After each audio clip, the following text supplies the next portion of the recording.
For February 24th, 2017, we talk about The Inner World, Eric Wolpaw leaving Valve, and we ask you, which game showed you something new about the world? Welcome to Level 185.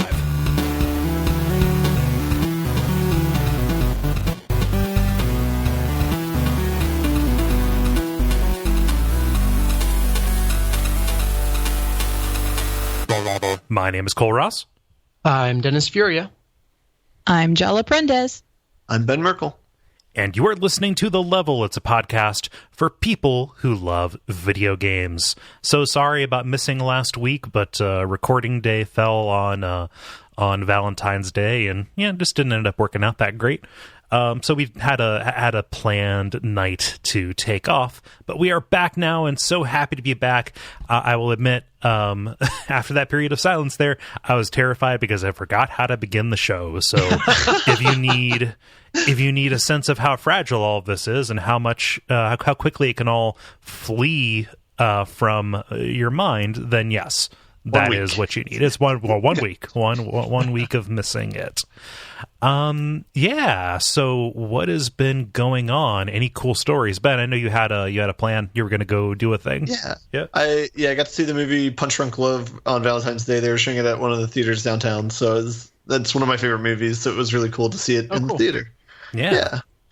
So it was very enjoyable and a lot funnier than I remembered. So.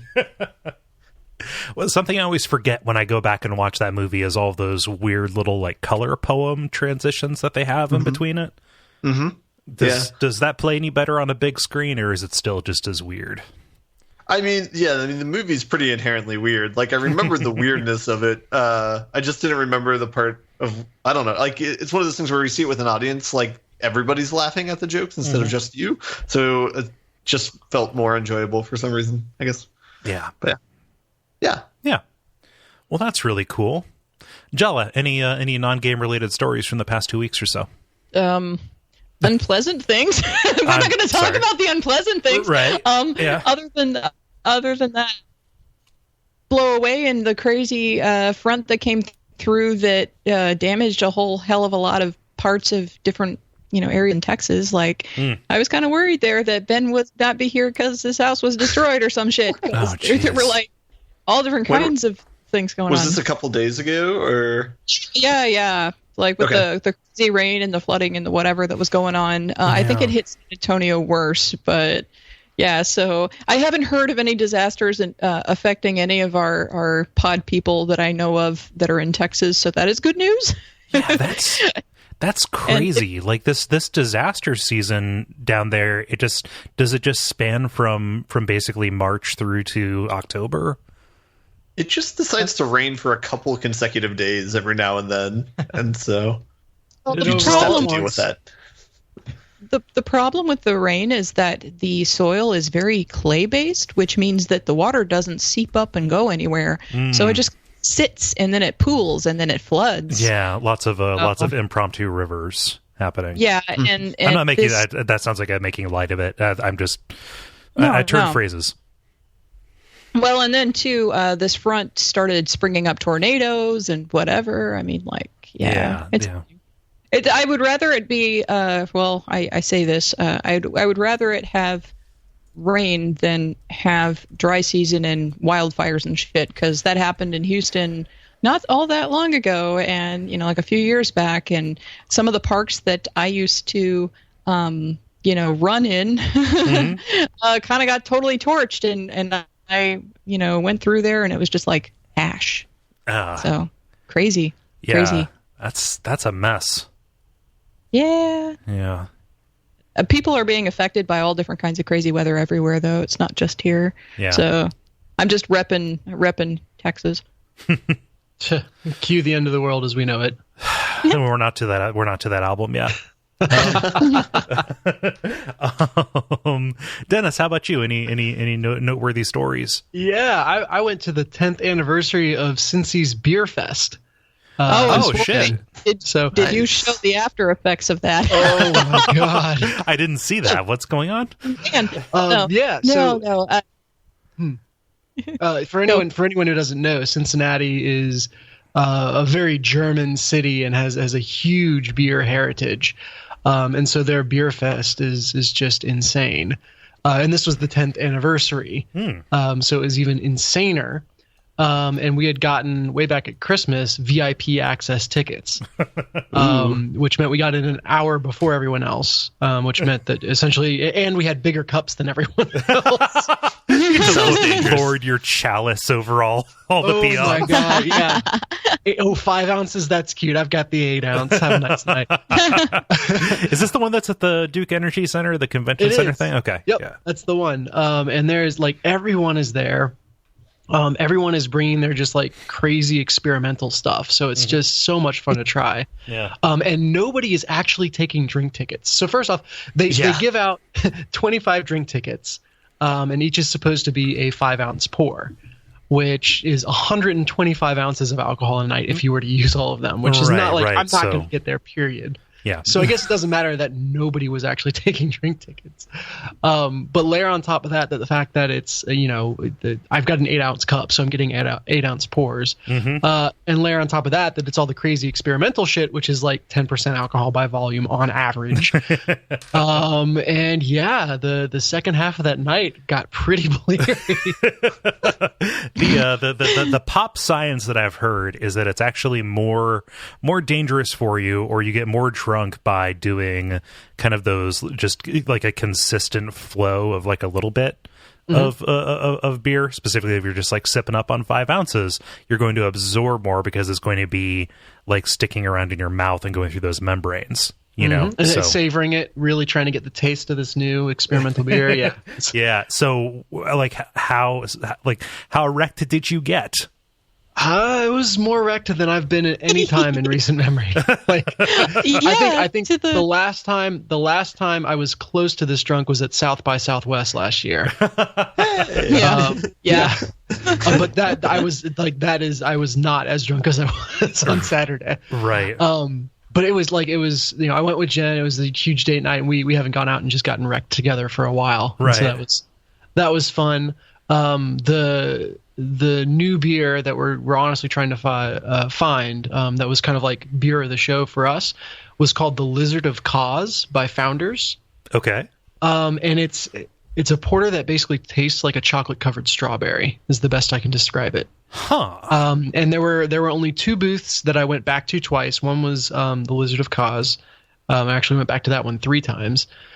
Just because it was so delicious. And then the other was Victory's Sour Monkey, which I don't think is like a special brew, but they had at the booth, and that was delicious. Yeah, was there a lot of sour presence there? There was. It was it didn't dominate the show by any sense, but it was kind of clear that was the genre du jour or whatever you want to say. Sour is the new like extra hoppy IPA, it seems, which is fine. That's fine by me because I've never been an extra hoppy guy, so I can go sour way easier than I go hoppy. Yeah. Yeah, well, if you guys ever end up making it out to PRG, we should go to Cascade because that is a really good sours bar. Yeah. But you had a caretaker and you made it home fine. Yeah, we had a DD, made it home fine. The DD was my father-in-law. Okay. So that was fun. He was at your wedding, though. Like, he's seen the... Yeah. He knows. We spent the entire car ride home, so I guess I do remember a little of it. The entire car ride home vocally debating baby names. For a theoretical third child. So nothing to announce. Okay. I was going to say, Jen was drinking too, huh? Yeah. You really do get more relaxed as you go on. Yeah, but no, our in the event that should occur, we've at least had a robust discussion on the various baby names. If only you could remember anything you said. No, I can't. I honestly, I know there was a name that I was like advocating so strongly for, and I have no idea what it was. Dennis Jr. Probably. Anyway, yeah, so it was a fantastic weekend. Yeah. And that's me. Very cool. Yeah. And how that plays in is I happened to play a game with Dennis on Sunday night, and he was sounding pretty rough. So the after effects were still noticeable late on Sunday. It sucks. or too much happiness from the future. That's the thing, though, right? Like, as I can only speak for myself, but as I get older, hangover symptoms like, a sour tummy and a headache and I'm going to sleep in, that's nowhere near as bad as just the complete loss of emotional equilibrium for the next 2 days. Like, oh gosh, just the feeling of impending doom that comes down. Oh yeah. You're convinced at one point in the night that you're going to die. Yeah. Then you come back. But no, it was really funny. So I had a Twitter exchange because I live tweeted basically the entire event. So I was chatting with a couple duck feeders, and Phil Holmes asked how I was feeling the next morning. I was like, I'm fantastic as long as I don't move or look at bright lights, hear any loud noises. And someone else chimed in, I forget who now, someone else chimed in and was like, man, it's a good thing you don't have kids then. Yeah. Oh boy. At any point did you have to close one eye to focus on your phone?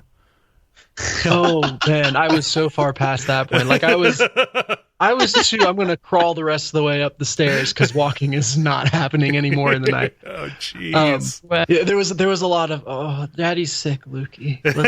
Daddy's sick, Luke. Do you want to watch another show? Please don't make me open my eyes. Just tell me when I'm over the red button. No, Daddy can't turn it up.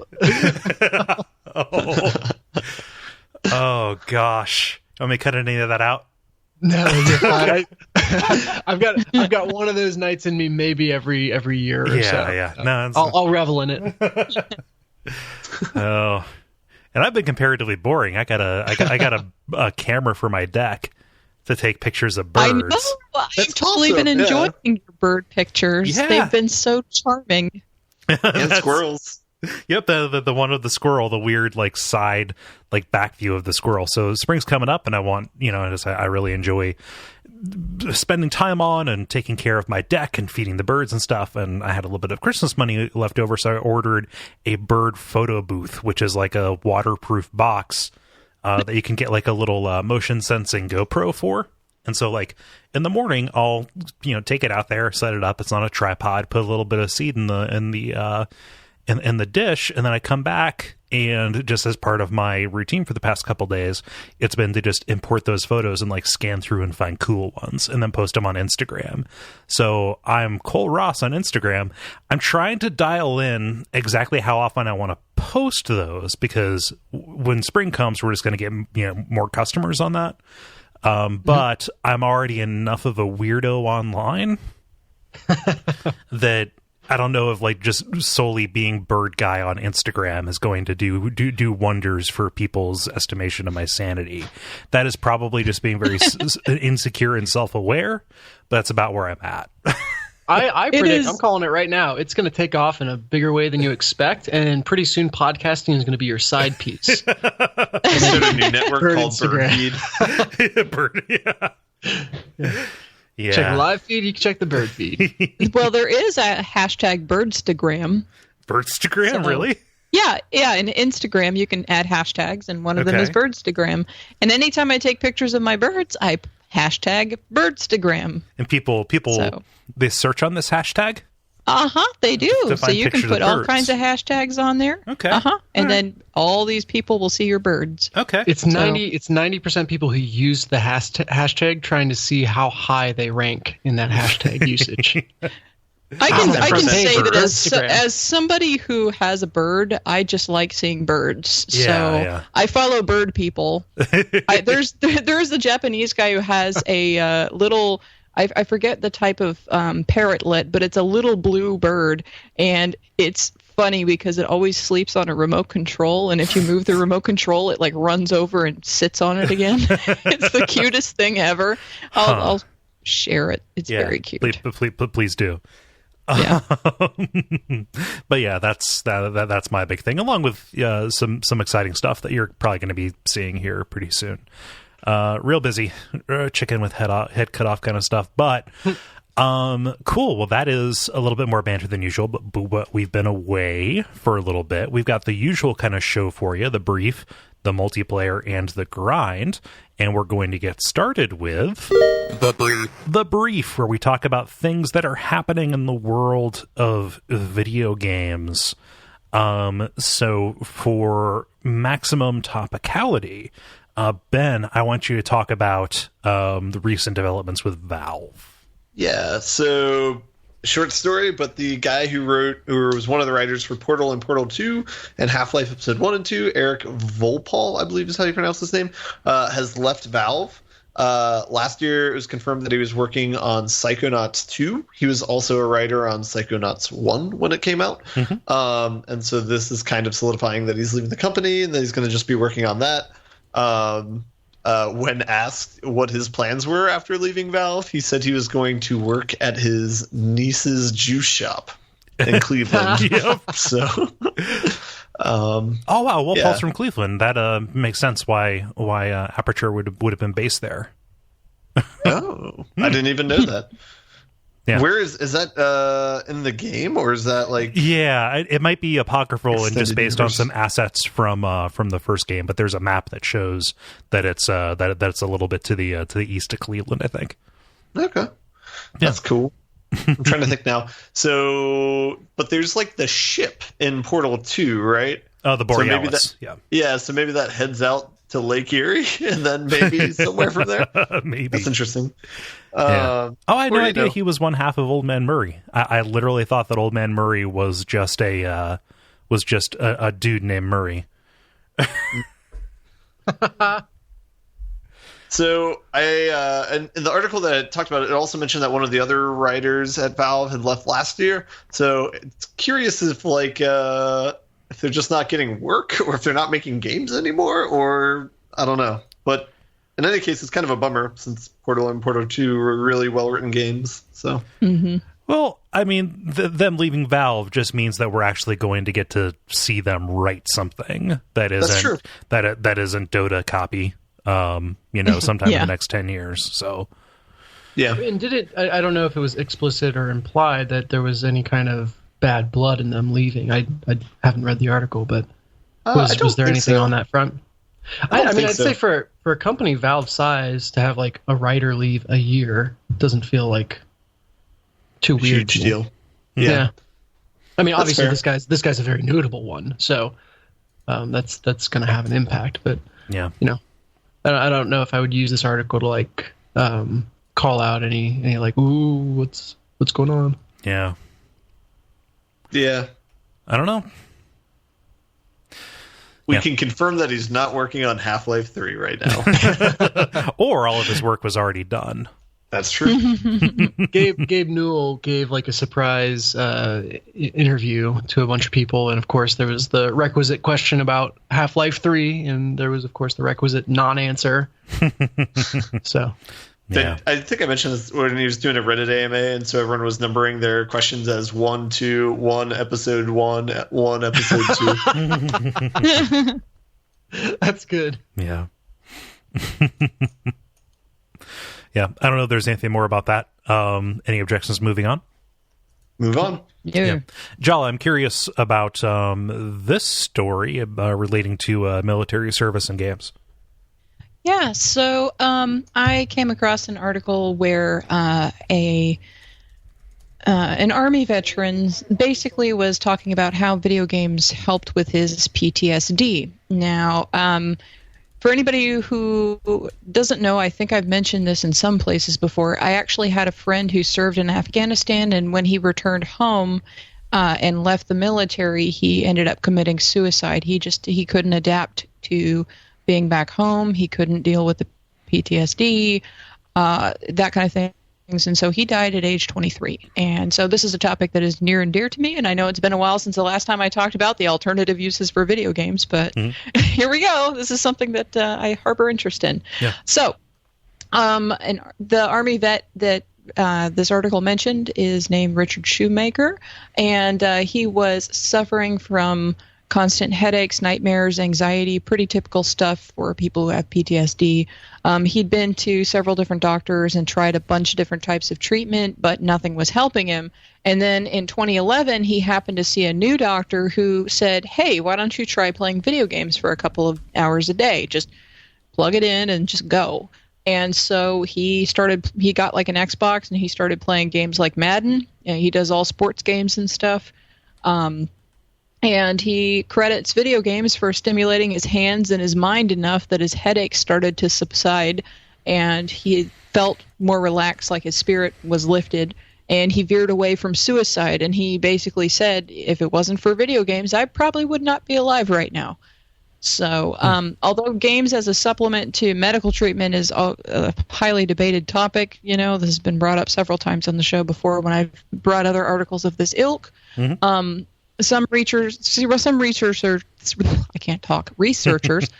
theorize that certain types of games basically end up setting you into the mind state that you have during yoga. They don't say that in the article, but they do say that the mind state that you're in activates the parasympathetic nervous system and alleviates stress, and that's what yoga does. So yeah, I know that because I used to teach yoga. So whoa. So, obviously it takes a certain type of game to do that. Playing Super Meat Boy is not going to get you there. But, anyway, there are a couple of organizations that do stuff for this. There's a Texas nonprofit called Operation Supply Drop, which provides video games to active duty personnel and veterans who have returned home. And there's also another one called Stack Up that delivers similar items to vets that are in military hospitals. And you can donate to those organizations at operationsupply.drop.org and stack-up.org. Operation Supply Drop actually only takes money donations from what I can see on the website, but Stack Up has an address for physical donations if you have old games you want to get rid of. They have registry, so you can become a fundraiser to do a charity live stream or some such. And they also have a Humble Bundle charity link, so if you can use their link from their site to give them a kickback as well. They also have an Amazon one. Yeah. So if anybody else has interest in this kind of thing and wants to kind of help out with, via gaming for the military people who have come back and are struggling with PTSD and, acclimating and everything like that, that's a good way to do it. Yeah. I had no idea that there were multiple organizations that have done stuff like this. I've read about Operation Supply Drop before. Other people have done fundraising for them. Both of those organizations are in the show notes. I've just added them as links. Awesome. Yeah. I think it's interesting. The article, I don't think gives... Oh, no, here he is. Yeah, 58-year-old retired Army sergeant. So this guy is not in your typical, fresh back from war demographic. This is an older guy. This guy's been dealing with it. Yeah, he's been dealing with it for a while. So yeah. But isn't in the demographic that you would kind of assume would gravitate to video games. So kudos to this doctor for trying something new. Yeah. There's research about this. Specifically, there's a correlation between researchers who were looking at the Tetris effect, like the idea, like specifically with Tetris, if you play it for a long time, you continue kind of playing it, like running the routines of the patterns in your head. It doesn't just apply to Tetris, but it applies to other games. But like specifically inducing that effect can help specifically ease PTSD and anxiety. Related to PTSD. So like there's a basis for this. It wasn't just a, this one, crazy doctor saying this. The thing is that like, it's been a debated topic. There are studies that show that yes, it helps. And then, there's a bunch of naysayers that say, well, no, it's not, it's not a substitute for medical care, which of course it's not. Yeah. Nobody's saying that. Everything is a combination of everything. Yeah, but this is something that I know that people who have even the times that I've struggled with depression or anxiety or whatever, if I play something that's just not stressful, like I've been dealing with a lot of stuff lately, and I've been playing like point and click adventure games, and simpler, easier stuff that's just kind of like I can just like play it and not have to stress out about it. Like it's not like, okay, I'm gonna fail, I'm gonna die, damn. Like I've been playing visual novel and things like that, so I know it helps me depending on the type of game that I'm playing. So and what's interesting to me is that I was reading through on the one of the websites, and they were talking about how they even will give them stuff like Call of Duty. I'm like, what? they have PTSD, why would you give them Call of Duty? That seems very strange. I don't know. Yeah. I don't even know. So they will take any games, I guess. Yeah, so, well, I mean, what helps one person? I mean, maybe it's counterintuitive to you, but if it works for that guy, okay. Yeah. Well, it's like with any kind of mental condition. I've heard this specifically related to autism spectrum disorders, but it's like if you meet one person with a condition like this, you've met one person with a condition like this. It doesn't. I mean, it's incredibly varied, incredibly kind of personalized, but still, it is great that there is a wide variety of subject matter that is being explored in games, and kind of always has been. Like these things that are off to the side have been around for a while, but just the tremendous amount of variety that we see so far. That we see is a good thing, for people looking to, achieve stuff like this. Yeah, absolutely. Yeah. Into it. Yeah. It's awesome that this guy has been able to make his life better. Yep. Yeah. I have a short story, and this is actually kind of just like a little trifle, honestly. It's related to an ancient kind of Atari thing that we talked about a couple years back on Abject Suffering. Specifically, we played a game called SwordQuest Earthworld, which was part of this 4-game long series, 4 games for the different elements. So Fire World, Water World, then I believe it was Air World that never came out, that were actually kind of like part of this weird like transmedia partnership between Atari and DC, putting out these comics that contained the broader story of these games. They were tie-ins, but also contained clues about symbols and mysteries inside these Atari 2600 games that would lead up to this $150,000 in prizes, which included things like golden chalices and like medallions and amulets and shit, all of which were never given away because of Atari's terrible financial straits. And these cartoons, or not these cartoons, these comics were kind of lost to the world a little bit, lost to everybody except for like collectors. And Airworld never came out. It was never had anything to tie in with. But now, apropos of basically nothing, these things are being published again. So starting in May, we're gonna start getting these SwordQuest comics again tied into this crazy like get rich quick transmedia puzzle scheme from the depths of depravity of the video game market crash. This is crazy. They're selling them for 25 cents too. It makes no sense at all. Like, what the hell? Someone who like worked at the printer that did the last run of these before they shut it all down has had just like a dumpster of these things sitting in their garage for however many years. Yeah. And they're just like, you know what? Fuck it. Let's do this. So are these bland, just straight up repeats of the old ones, or it looks like there might be new cover art, or that's the sense that I get. Huh. That's crazy. Yeah, and I'm not sure if it's going to be like a reissue, or if it's going to be like a continuation of this obviously vibrant vibrant IP.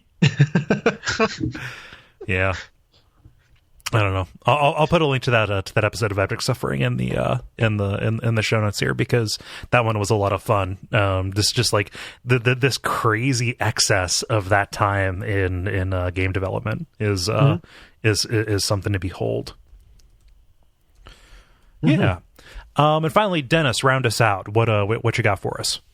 Yeah. So, Jala, I believe you talked about Sundered on the episode where you talked about PAX, right? Yeah, totally did. And I missed being on there to record that episode, so I got to listen to it. And I heard you talk about it. I'm like, oh, that sounds cool. Yeah, that's nice. But I stumbled onto a GIF, just a single GIF that I didn't realize was from Sundered when I saw it, and it is like the single most just intriguing, awesome thing in the world. Yeah, that has driven to me to use my segment on a non-visual podcast to reinforce Jala's statement of no, seriously. Go look at this game, because seeing is believing on this game. So the game is Sundered. I think I mentioned that. It's got this beautiful hand-drawn style. The story is basically the post-apocalypse, crazy world has ended, and you're running around this ancient cavern that has the power source that ended the world, and all the crazy things that has caused. But just the design on this stuff. There's two factions. There's like crazy mad scientists and then like cultists, essentially. And the GIF that I found is of, I think it's one of these crazy mad scientists, maybe not, maybe it's someone in between that, but basically you run up and attack what looks like this just giant skeleton. It comes to life, gets shot with ethereal arrows, then pulls back into a mech that proceeds to fire a giant laser beam at you. It is the coolest thing I've ever seen. So it's kind of a, not a lot to say about it other than, man, like, go look up some images of Sundered. It will make your day better. Yeah, this is ridiculous. It is so cool. Yeah. The closest reference for this that I can think of is if anybody saw the animated music videos that were done for Queens of the Stone Age's Like Clockwork. That album specifically for like My God Is the Sun or I Appear Missing, this like incredibly lush hand drawn art style. I would not have expected this to be I would not have expected this to lend itself to a procedural animation, like, oh, we need this to interact with gameplay kind of thing at all. But holy shit. Yeah, at least in what they're showing, they've made it work. So that's cool. Jala, I can't remember specifically how much you talked about the actual mechanics of the game. It sounds like you had an anecdote. So I did have an anecdote, but about the mechanics, it's a Metroidvania type. There are some fixed levels, but there's also procedurally generated levels. You can basically choose to take the corruption, like the corrupted powers from these basically demonic totems or whatever throughout these caverns that you're going through, which power you up, but they start corrupting you and you lose your humanity, and I guess that does stuff to the story, I would assume. And you can either do that or you can decide not to take them, and then you don't get those powers, and then you have to go through, and it's harder to do, I would assume. But the way that the dev was talking about it, it made it sound as if the powers themselves that you get, they may be very strong, but they're kind of like, they function sort of like cursed weapons, like there's some kind of drawback to them. Like I don't know if they sometimes backfire or if they do something random or what the deal is with that as they get corrupted and as, your corruption level goes up. But I likened it a lot to the play style, like the visuals to an extent and the play style to an extent, reminiscent to me of Abyss Odyssey, because, you're also in a cavern thing going down, trying to, fight through all these procedurally generated levels and whatnot. So it looked a lot to me like that, which is good because I like that game. The anecdote, though, was just like the way that the dev interacted with me was I was walking around with Tim, listener Tim for all the M, and we happened to pass by, or we were passing by the booth, and we were going to stop at that booth when we got a little bit closer, but the dev saw me, and I had like a dress on that actually, was low to where you could see my shoulders, therefore my shoulder tattoos. And he's like, I love your tattoos. That's really kind of like this game. And then he started like pitching the game and the corruption and the whatever. Because I've got, for people who actually have not seen me on, anything like a picture of me, I have basically an angel wing and then like a dragon wing on my shoulders. So, yeah. That's a thing, and that was just pretty funny. Just the way that he drew my attention to him, and then just started talking about the game. I mean, I was going to look at it anyway, but it's okay. But yeah, it's cool. Yeah. But yeah, it definitely looked good, and that's one of the games that I put on my list to watch for when it comes out. I think it has a Steam page already. I might be wrong on that. It but does. I think It has a Steam page. Okay, then I wish listed it. I'll close it out by giving probably my favorite quote that I think sums up what I'm seeing of the game so well, coming from Rock Paper Shotgun, which is Metroidvania, ja, Cthulhu Fatagen. Nice. Yeah, no, that's that is ridiculous. The just the hand drawn animation on that, like that is the direction that I really wanted 2D visuals to go. Like this, the sprite stuff is really good and great.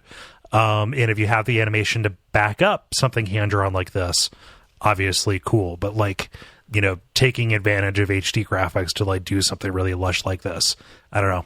Like, man, if we didn't get like hung up on everything being 3D in the mid 90s. Just the ways the ways that this could have improved. A Kole 4K. Yeah. Multiplayer. Now it is time for the multiplayer, where we ask you a question and you answer it. Oftentimes this would be a letter segment, but we do things a little bit different around here. Jala, what is the question that you ask the nice people? So media we consume has the capacity to shape and reshape our perspective. What game has helped define your life experience or caused you to reevaluate an aspect of your life or worldview? And Greg P., thank you for the question. Yeah, and apropos to that, I will read Greg's answer to his own question, which is, it's hard for me to answer my own question, smiley face. I'd say there are a couple of examples that come to mind. Final Fantasy IV showed me how detailed and impressive a story in a role-playing game could be. Compared to earlier RPGs, both Western and Japanese, the story was front and center in Final Fantasy IV, and for its time, quite advanced and mature. I never looked at RPGs the same way, as I came to emphasize story over anything else, and could forgive and ignore bad gameplay if the plot was good enough. Really, it's only been in recent years that I've started to shift away from that. Yeah, Final Fantasy IV was really big for me as well. It was kind of one of the first real story-based games that I played. It wasn't my first RPG. That was Super Mario RPG. But 4 was less of a cartoon comic book, even though it is like a crazy, melodramatic, very broad strokes kind of thing. Had characters. Mm-hmm. Yeah. Good answer. Let's see, Jala, what does Stuart say? Stuart says, I may have said this before. On my 10th birthday, I got Final Fantasy IX. My PlayStation was having some trouble, so I would just sit reading the manual while my dad tried to fix it. Freya's quote on the character page is, "To be forgotten is worse than death." That changed me in a deep way, and I struggle sometimes with believing that if my actions aren't leaving a deep impact on the world, they aren't worth anything. Interesting. Yeah. Man, I miss instruction manuals. I was going to say game guides, but I never was into game guides. I miss instruction manuals. Yeah. Yeah. Well, the thing is, butterfly effect. There's a lot of things that happen, Stuart, where literally, like, I've had people that when I've had crises and things happen, which is unfortunately more regularly than I'd like, and people will come up to me and say, you know what, your blog inspired me, and I've never met them, they've never said anything to me before, and they just drop that, or your social media posts always make me so happy, or whatever, and I just got all these random people who never say anything to me ever, who just came out of nowhere and said, you know what, you're awesome, it's okay, you'll be all right. So like, you have more of an impact on people than you probably realize. Yeah. So just think about that too. Yeah. I love you, Stuart. Yeah, take notice of the small ways that other people affect you, and eventually you'll probably come around to realizing it works both ways. Yeah. Anything else about that? I think we're good. Okay. Ben, what does Corbin say? Corbin says, mine is probably Spec Ops: The Line. It made me far more cynical and less gung-ho about war. Not every soldier is a hero, and very few causes are totally noble. Yeah. That's why I made that the picture for the post. Spec Ops. That's a Spec Ops picture, although I haven't played the game and it's in my backlog, but I know. Yeah. You I feel get like on it's that. like the apocalypse. I feel like it's the apocalypse now of video games. Yeah. Well, right now is not the time for me to be playing that. Okay, I have too many that things is going fair. on to deal with that. Yeah, you have to kind of gird yourself for that. It's like it's a short game, but it is an incredibly bitter pill, subject matter wise. I'm It actually. can be the I'm- apocalypse later for you, Jala. Damn it. No, I was gonna say I was pleasantly, not pleasantly. Man, what's the right way to say? So I went into the game not having my life, in dire straits around me. But I was very happy in retrospect that I was surprised by the theming of it. Like I did not go in knowing that it was going to be the way it was. And I think that was part of why it was so impactful for me. Yeah. It was weird because like I was already receptive to the message, right? But how well it was articulated made me feel it or understand it in a different way too. Yeah. Yep, good answer. Dennis, what does John say? He says, this is a stock answer for me. See my nom de slack. But my answer is Final Fantasy VIII. I connected quite a bit with Squall despite his over-the-top mopiness, particularly with his habit of carrying personal burdens internally and not reaching out for support or help. I saw a lot of myself there, and it continues to resonate with me. Yes, ultimately the day is won by the power of friendship, trademark, and love, which is corny as hell, but to be truthful, having a support network of people you can trust and with whom you can be vulnerable is vital to making one's way through the world. I won't go as far as to give the game credit for that realization, but it did make me more aware of my own struggles with self-imposed social isolation. Yeah. Yeah, the power of friendship and love thing is kind of a pervasive theme for any kind of shonen media from Japan. But my answer to this question, which I'll get to later, is also one that has kind of that similar feeling of having that support network or whatever. So, yeah, and it's. I wouldn't say that it's uncommon to have that kind of realization about, you know what, this character is kind of like me, and there's, That's oh an man, anti-pattern. like, yeah. yeah.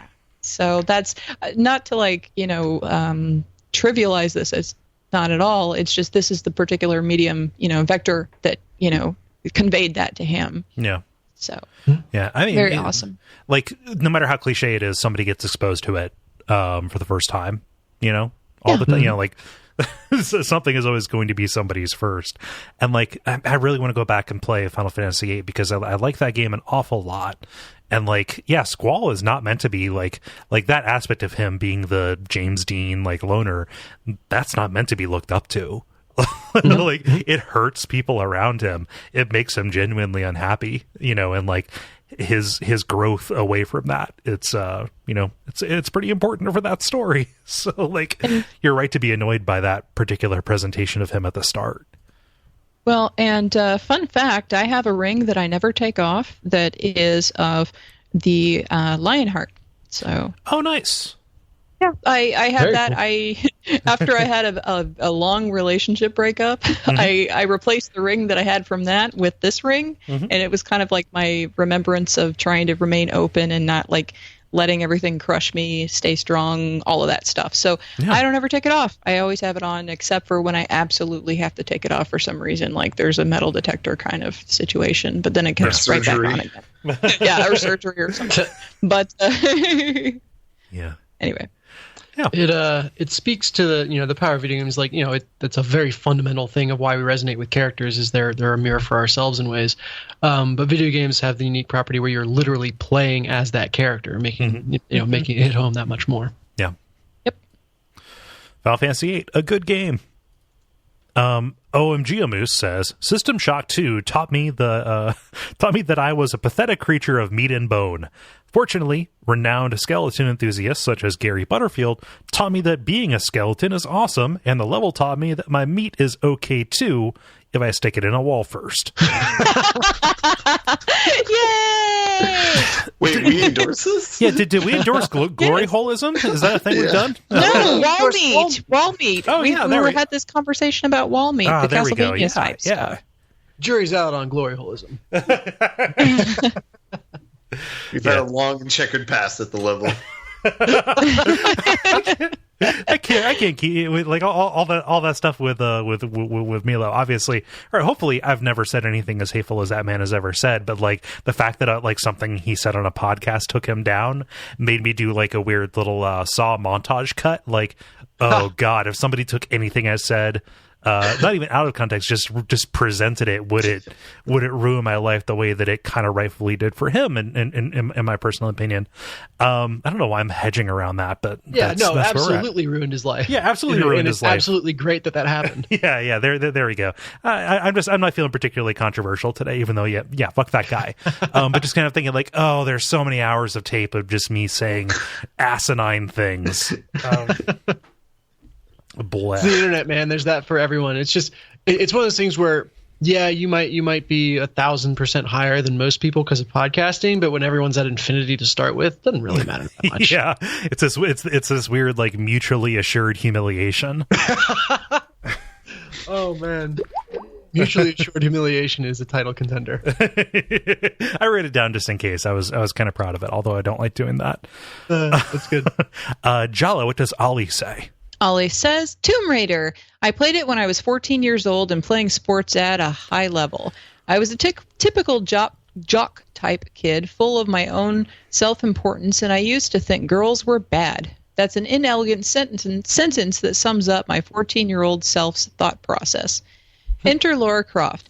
It's not an exaggeration to say that she was the first female character I'd played as, and it really opened my eyes to the fact that girls were just as good as boys. It might sound silly to think of now, but it really was a new experience for me. Yeah. Yeah, I mean I have a friend in the entertainment industry that talks about like, I sometimes I feel less than for just trying to put out content that depicts a diverse audience or whatever. When other people are out like on the front lines or doing more active stuff, but taking a step back and realizing that, man, just seeing, a diverse cast or a character that is a positive portrayal of a woman or, any other minority really does have power. So, I mean, it's you got to have that realization sometime. 14 years old is a lot earlier than a lot of people have it. Yeah. Some people never have it at all. Yeah. It validates the reason that you do that kind of stuff, that why it's so important to put diverse characters into, the mediums that we experience. I mean, representation counts. Mm-hmm. I like the way Naughty Dog does it, where like after they have like their story and all their characters and stuff, they'll go back and analyze like, okay, why does this character need to be either this gender or this race or whatever? Like, is there anything inherent about their character? And if not, let's make it what we want to make it. Like it can be anything. Yeah. Yeah. Pretty great. Yes. Good.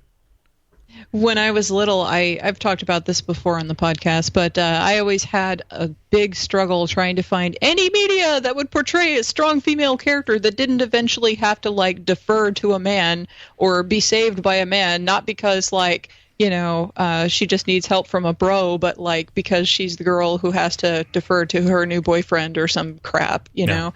And Metroid? like all of the characters, yeah, I know, Metroid, but like you don't even find out until she's a girl until the very end of the game, and then like, whatever. But like, and then they sexify her later on anyway. But whatever. So, yeah, but like it was just difficult, and growing up and having to deal with that, I'm just like, oh. Damn. Yeah. And like Tomb Raider's presentation of Lara Croft, I can think of two major problems with the way that she's depicted. But even still, like it was a big positive. Two major problems: the left and the right. Yeah, I was worried I was going to riff on a subtle. Big positive, but. We're doing Tomb Raider for Watch Out for Fireballs. Actually, Allison. Cool. Okay. Cool. It's our first executive produced episode. Allison has requested that, and I'm very excited because we haven't done that, and that is a pretty big blind spot for us. So I'm excited to go back and do like original, like OG, probably the same Tomb Raider that Ollie played. So yeah, Nice. big thumbs up on that. What fun fact! I went to a convention because like I dress however I like, and this has been talked about like on the PAX episode. But like, I went to a convention and I happened to be like this is around the time, this is years like the 90s, okay, like late 90s, and after whichever Tomb Raider it was where Lara Croft had the skin dive suit and everything. And like I happen to have a crop top that looked like that, and then I was wearing black shorts, and I had my hair in a braid, and I had brown hair, and I had sunglasses, and so people thought I was dressed as Lara Croft, and I'm like, no, I'm just being me, and people were taking pictures of me and stuff. So Accidental cosplay. Yeah, accidental cosplay. So yeah, that's a thing. You say I'm not cosplaying Lara Croft; she's cosplaying me. Yep. All right. Ben, what does Sam say? Sam says, I make liberal use of the hide all from this page command and applied uBlock origin filters, goodbye goodbye Facebook trending sidebar, to make sure that little to no links to news sites appear on Facebook, regardless of authenticity or political position. After watching a Men Drinking Coffee LP of Watch Dogs 2 made me paranoid about social media as a form of mind control. This is not a joke. No, it's not. It's actually pretty fucking serious and scary. Yep. Yes, like, it is. The common response or the common thing to invoke is say, like it's like a Black Mirror episode, right, guys? Right? It's like, no, it's like fucking real life. Mm-hmm. Yeah. Yeah. It's no, there's I forget which outlet did it. Maybe Slate, but like presented what this goes a little bit against what Sam was saying, but presented conservative Facebook and liberal Facebook and showed just how different they were. Mm-hmm. Yeah, it is kind of interesting how powerful algorithms are, like just computer decisions are. Yeah. Mm-hmm. There were a lot of things that were a mess about Zuckerberg's kind of weird 5,700 word kind of pseudo political essay talking about Facebook's role in democracy. I have absolutely no trust in algorithms. It's been pooched so bad so far. Yeah, it's like, we don't need a hyper intelligent Skynet to take down humanity. We just need a poorly programmed algorithm. Yeah, or one that's programmed too well. Yeah. Honestly, I mean, as long as it's like open source, I have no problems with it. As long as everyone can see what it's doing. But yeah, I don't like spooky secret algorithms. No, and but that is in some cases for a lot of these companies, the algorithm is the core of their trade secret. It's I'm not a fan, and the more I read about these stories specifically for my job, it makes me pretty scared. So Sam, I think that you're onto something. That is pretty recent in terms of the revelations that we've seen, especially compared to what a lot of people came to very early in life. Mm-hmm. But yeah, even as something as crazy as Watch Dogs, we'll do that. All the more reason to get out and talk to humans in real life, people. So valuable. Dennis, what does David say? He says, the Dark Souls 2 release taught me how far I could shove my head in the sand and still absorb unwanted media. Hey, this kind of compliments Sam's. I was getting it for PC, and it came out a month after consoles. It had been hard enough blocking out pre-release info, but after it was all but impossible.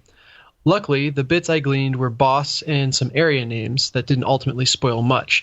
Going on a month hiatus from Bonfireside Chat and muting so many good people on Twitter was the worst. Yeah, you just went on a temporary fast. Like this wasn't so much a new revelation; you just learned a new habit. Yeah, you were, by the way, you were one day off of enlightenment, and then the game came out. So you were so close. Yeah. You didn't realize it. That's what happened. Yeah, it's always harder the second time too. Yeah. Christopher writes, Planescape Torment. That game's a damn philosophy simulator.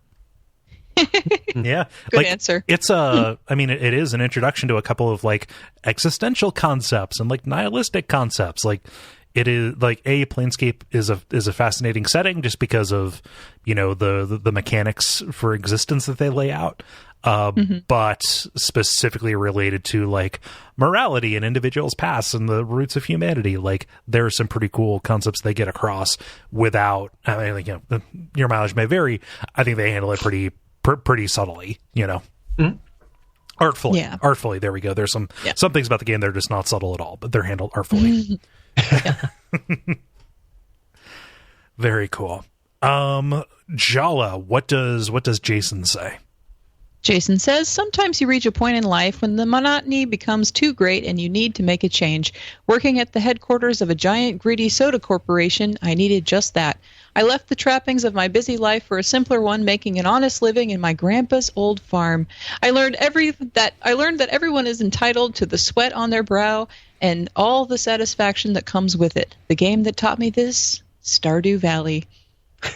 Tongue sticking out smiley emoticon. Yes. That's good. That's pretty good. I need to buckle down and play Stardew Valley because people who talk about it in such glowing terms and they do, and I don't understand what it is. it's independent Harvest Moon. It's indie game Harvest Moon.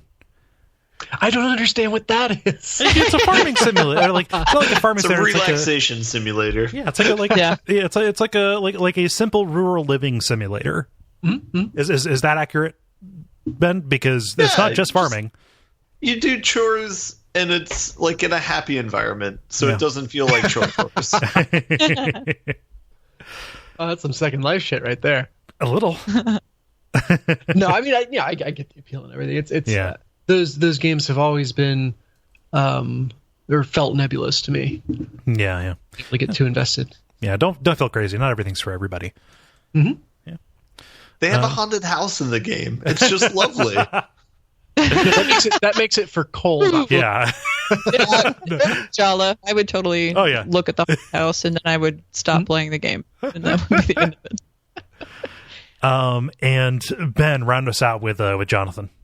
Jonathan says, Fallout 3D games. There's been a lot said about the story and writing in those games, usually negative comments. I've recently gone through old crops like Baldur's Gate 1 and 2 and Fallout 2 and realized they weren't that well written. Retroactively ruining games. Huh. I'd be curious what specifically you pulled away from the 3D games as opposed to in addition to kind of understanding that just because something new is seen by fans of the thing to not be as good as the old thing, that the old thing probably wasn't that great to begin with. I phrase that so ineloquently.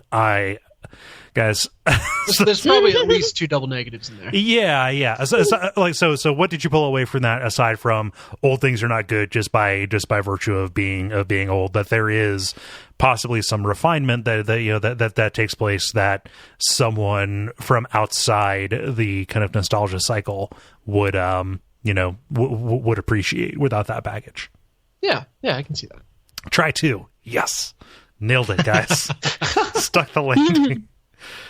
Oh, man. Thank you, everybody, for writing in. Let us do ours. Jala, I'm curious. I'm curious to hear what you have to say. Well, it shouldn't be a surprise that I'm going to say that the first thing that really grabbed my attention and affected me in a dramatic way was Lunar on Sega CD. Yeah. I specify Sega CD because the PlayStation versions of the games, especially the first game, got overhauled. I mean, the second game on PlayStation, the remake, the Lunar Eternal Blue Complete, was pretty much, like very, very close to the original. But the first game got totally overhauled, and then it got super preachy in the PlayStation version, and it wasn't like that in the Sega CD version. So anyway, like. It irritated me. Aspects of it irritated me when I played it on the PlayStation, but I didn't on the original Sega CD version. So bear that in mind, like for the people who have played the PlayStation version.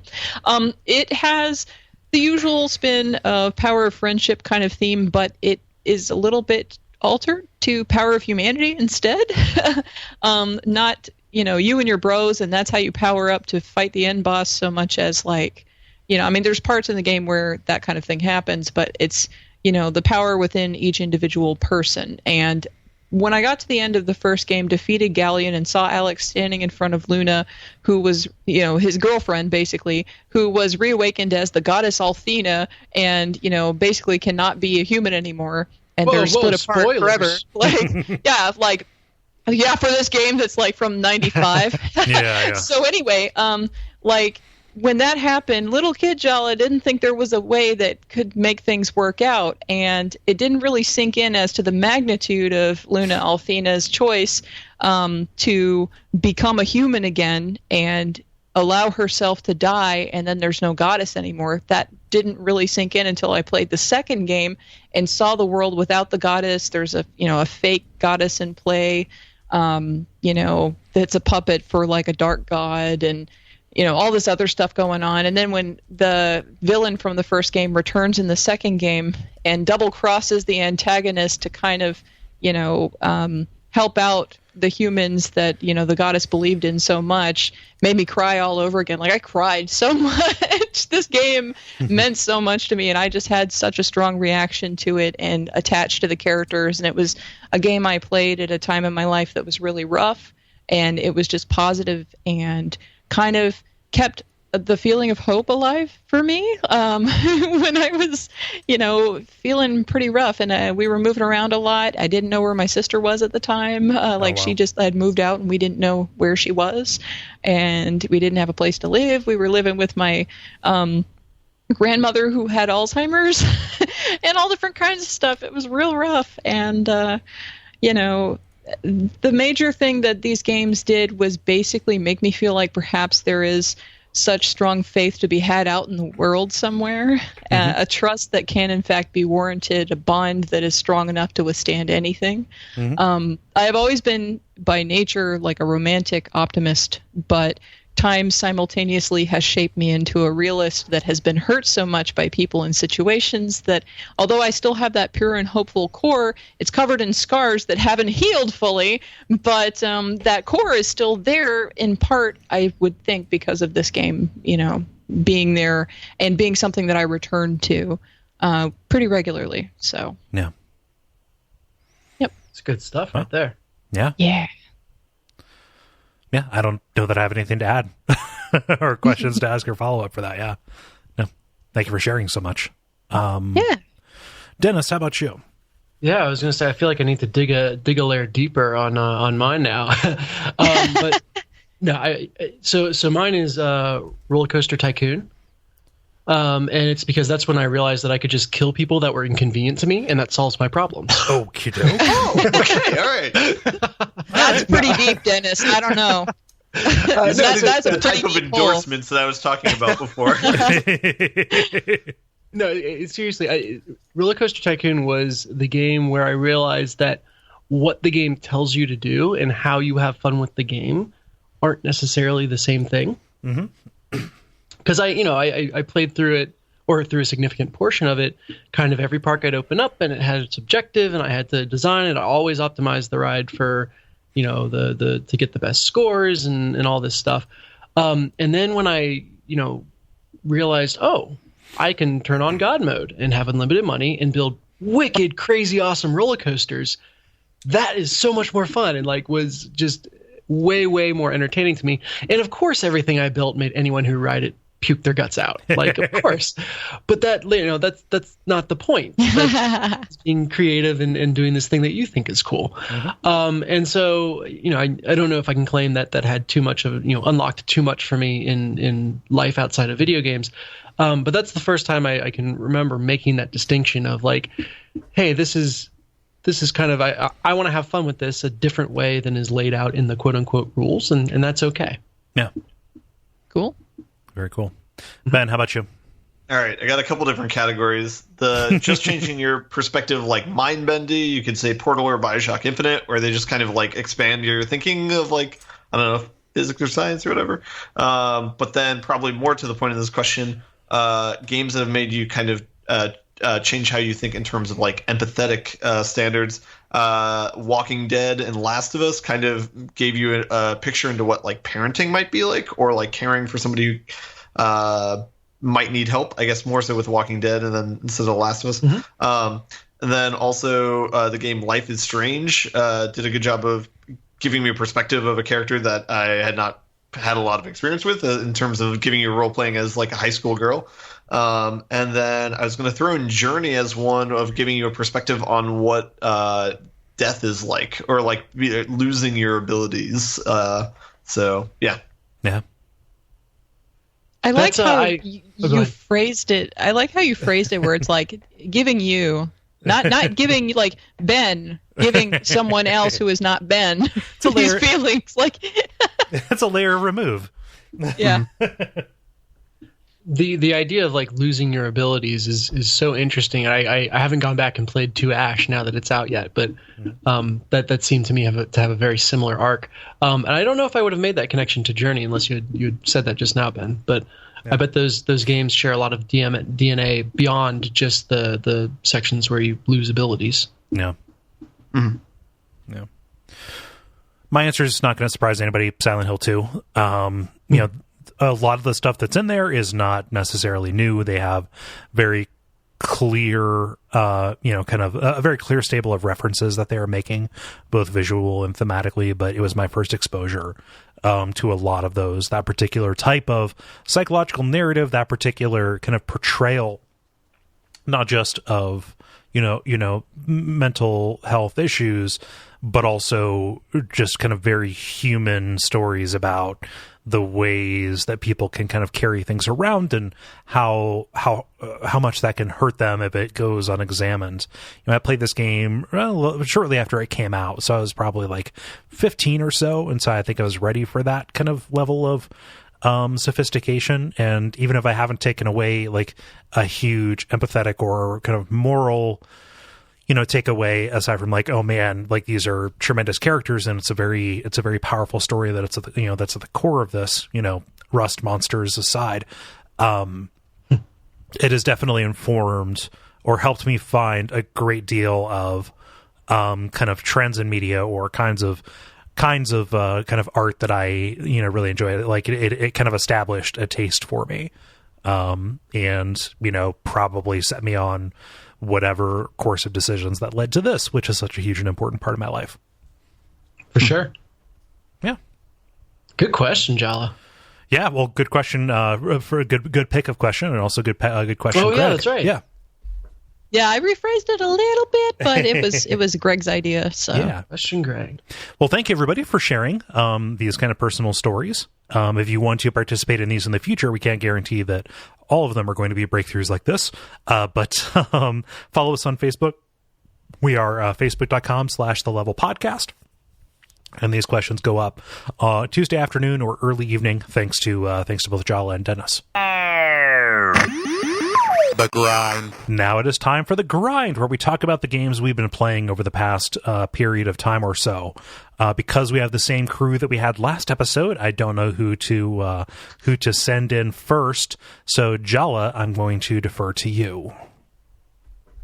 Okay. So first thing is my co-op corner. So I played Guild Wars 2 with Greg, who was the one who did the question. So woo, he's lots of name drop in this episode. He hadn't played this game before. He asked me to play it with him since, I was the Guild Wars 2 person, for a bit there in prior episodes. And he made a human guardian rather than rolling around with my main character in the starter areas, which is really boring for, a high-level character to do. I used a fresh Lobby character that I created and literally just played the intro bit with. She's a human revenant, which is a new class that was added during the Heart of Thorns expansion, and I haven't, obviously I hadn't played it. She was like level 2. So anyway, I took him to go fight a big zone boss, the Shadow Behemoth of God's Lost Swamp. And then we started just exploring the map.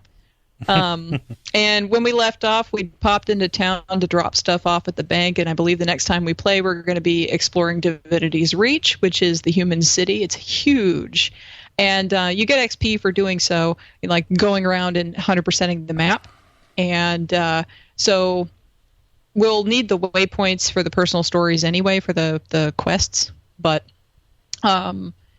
anyway, I like running around in the city because it's non-combat zones, but they're really pretty. There's a lot to explore, and basically there are vistas, which are basically points where you can go and take a look at, a portion of this area you've been running around in, and it's basically the, ArenaNet just showing off the game and showing off the environments that they've made, and a lot of them are kind of from Assassin's Creed. Yeah, well, and then too, like it's oftentimes some weird jumping puzzle that you have to figure out to get a lot of them. So I like trying to figure out, how the hell do I get to it? It's up there. How do I get to it? Like that's fun for me. And it's been long enough since I went to Divinity's Reach and wandered around that it's going to be like playing it all over again, like from scratch. So about the Revenant, though.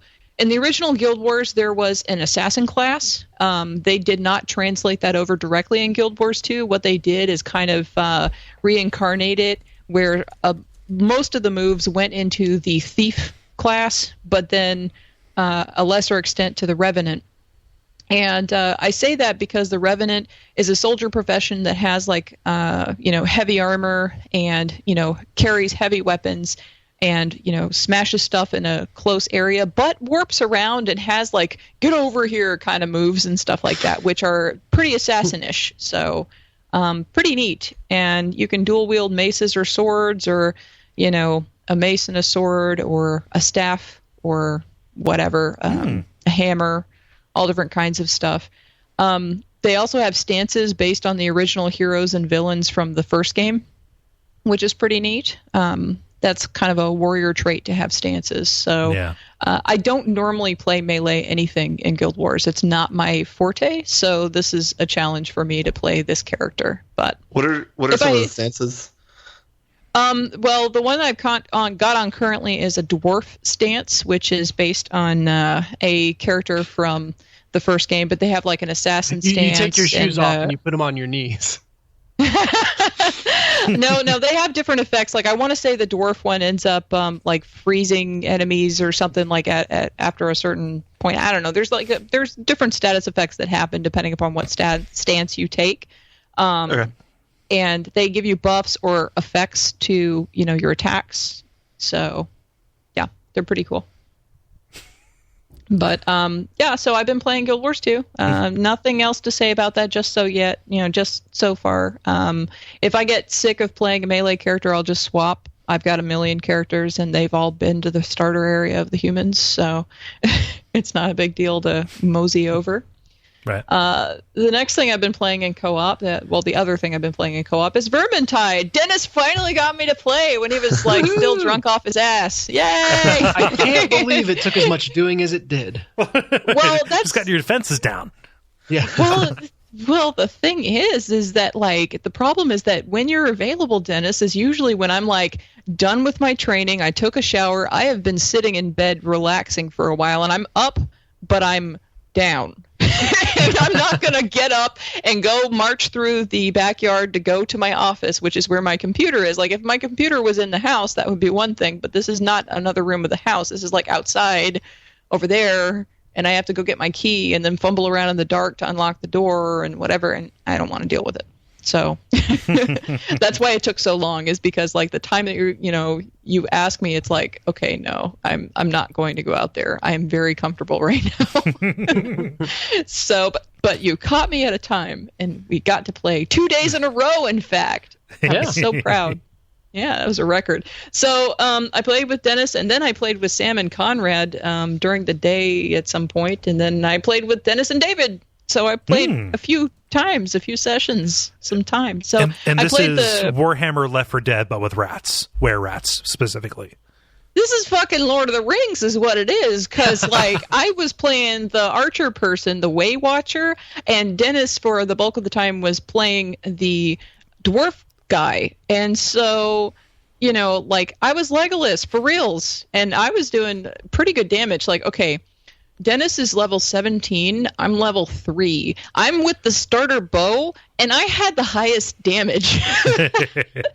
So you just need to let me have, a sniping character and leave me alone. And I said that before when I was talking about PAX, because I punked a lot of kids who were playing some shooty game, Earthfall, with me. And that's Left 4 Dead, but aliens. So, yeah, you were kicking ass and taking names. I like the thing. Well, anyway, so some notes about the game from my perspective. Well, first off, the archery felt really satisfying. It sounds right. It feels good to play. It's awesome. And that's amazing because it's very hard, I think, for people to get archery right in a game. Like, it just almost never works right or feels right. But this one, it's awesome. I really enjoy it. Have you played Probably Archery, Jala? No. I should gift you a copy of this. It's like Surgeon Simulator or QWOP, but for archery, or like receiver. It's actually pretty funny. Sorry, you just made a monkey's paw wish. So,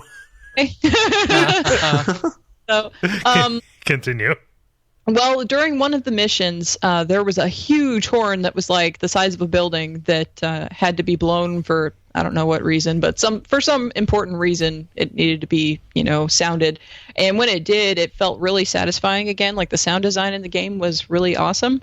And it just kind of felt legit a lot of times when the rat hordes were coming in, like, oh shit, everything's overrun. The horde, it was pretty cool. So, yeah, and the controls are so much like Left 4 Dead that I didn't have a problem picking it up and immediately playing without my slow learning curve that I usually have. So that's cool. And the graphics are better than I expected, but I don't know what I was expecting exactly. I don't know why I didn't expect them to have expected to have good graphics, but I really didn't. So I don't know. Yeah, maybe because it's like a triple B game, Well, and then also I have to say, David and I are probably going to have some fights if we end up playing together a lot, because like he likes the Way Watcher also, and he was nice enough to let me play the Way Watcher and then just sidle over to the Soldier, partially because I was like, well, when we were playing Gauntlet, I let you have the Archer and I took the Valkyrie. So I don't have any interest really in playing anybody else. Like, I would usually gravitate towards the Sorceress Lady, but I don't have any interest in playing her. I'm sure she plays fine. I'm sure she's fun, but I like the Archer, and I don't know, whatever. Mm-hmm. Anyway, as long as you don't take her, anybody else who has it can play with me. Is it the case that two people cannot pick the same class, or is it the case that a team with multiple of the same class will not be as successful? No, you cannot pick the same class. Okay. Each person can pick one of the characters, and that's it. So is it a 4-person party, or? Is 4-person, right? Yep, it is 4-person. And I think you've got 6 characters to choose from. Yeah. And also, the game really wants me to play the Sorceress, because I dumped a bunch of stuff into this, like, exchange your items for better ones thing. And then I kept getting, I got a staff. Really, my best weapon right now is a staff, which is used by the Sorceress Lady. And every single time I kept on getting stuff, it was like staff. Like, oh man, like, I even put on the trinket for the Way Watcher so I would get, the stuff for my Archer character, but no. It's just all for her. I don't know. It's meant to be. Yes. So anyway, that's all I have to say about Vermintide so far. I know like 20 people in my friends list have this game, so we can play the game. Humble monthly, man. Yeah. Ah, okay. That's why so many people have it. Yeah. Cool. Well, we should do the thing. As long as you don't play the Archer, and as long as you don't ping me in bed. Please ping me to play this game, because the matchmaking is horrible. You almost always have to be starting up with a friend, or you will not find a party, which is super annoying. I'm not to the point where I'm always picking a specific mission, versus I know there's an option to just hit like any mission and start searching for a party. Maybe that works a lot better. But I definitely have had trouble connecting to any kind of random party. So ping us, we'll play. Yeah. Okay, so next thing, I've been playing more Steins Gate. I played, and I got my Uri's ending finally. And then I started all over from the beginning. I'm about at chapter 4, I think. Mayuri being the hyper. Yeah. The hyper. Like, I'm gonna say cute, but like that's not like a quality judgment thing. Like, she's the primary female lead aside from Kurisu, right? Yeah. Okay. That one. Yeah. With the hat. There we go. With the hat and the umbrella. Yeah. Yeah. So, although it doesn't bother me too much because there's a fast forward button, the mechanic of having to go through all the crap you did before over and over again doesn't make any sense to me, because I bet most people skip through it. So it's just a mechanical hassle to get to the parts where you actually need to make decisions. So in this way, Kole, here's something groundbreaking. I actually prefer the sort of flowchart thing that Zero Escape has, because at least you can backtrack to the point where you make the fucking decision and then you move on with life. Yeah, so you're not just sitting there watching the background cycle. Yeah, and like it's not so annoying that I just want to stab somebody in the eye, but it is like I'm betting by the time I'm done playing this, I'm gonna be like, okay, I'm so done. Hopefully, I don't have to start from the beginning every single time, but I don't know. If I do, I'm gonna get upset. Yeah. So I'm saving profusely in all the different spots where it looks like there's going to be decisions to be made. So maybe I can just back my save files. The only kind of tricky one is Carice's ending. That is the one that you're going to need like a flowchart or a guide for to make sure you do the right text messages. That's like the golden ending or the true ending. I don't know what the visual novel people call it. Well, the thing about this game, though, that the part of the reason it doesn't bother me so much is because what is of significance is a bunch of random things in stuff that you don't necessarily think, like those text messages, like you email back and forth on your phone, and sometimes those are like the key to unlocking the next thing, and some of them are small and don't really do much other than give you achievements, and then some of them are big deals, but it's like a stupid message that again, butterfly effect kind of like changes everything. And it's stupid, but that's I mean, it's not stupid because like that's a thing that legit changes outcomes and everything, and I guess in a way the game is trying to teach you that. It's so I don't want to draw the pull the drawstring on that too much. That'll affect like certain scenes that you see, but pretty much every ending aside from Mayuri's, which you get just by playing the game, and Karisu's, which requires you to respond to certain things correctly, is just like at the end of a chapter it'll say, do you want to undo what you've done, or do you want to continue living with this person? So like with Luca's chapter, do you go back and change things around so you can keep her the way that she is? Like that is something that you're going to run across no matter what. Okay, well then that's cool, because I was going to say, man, the ways that could parse out if all of these emails are like groundbreaking and some of them that seem inconsequential actually have these dramatic effects and whatever. That's going to be a pain if every single one of these storylines is tied to all of these little oh my god, I will never understand. I will never get the endings of this game. Yeah. If they do affect something, most of the time it is like showing you an incidental scene related to that particular character. Okay. Well, that's cool. That's at least a little bit less vexing anyway. Yeah. Cool.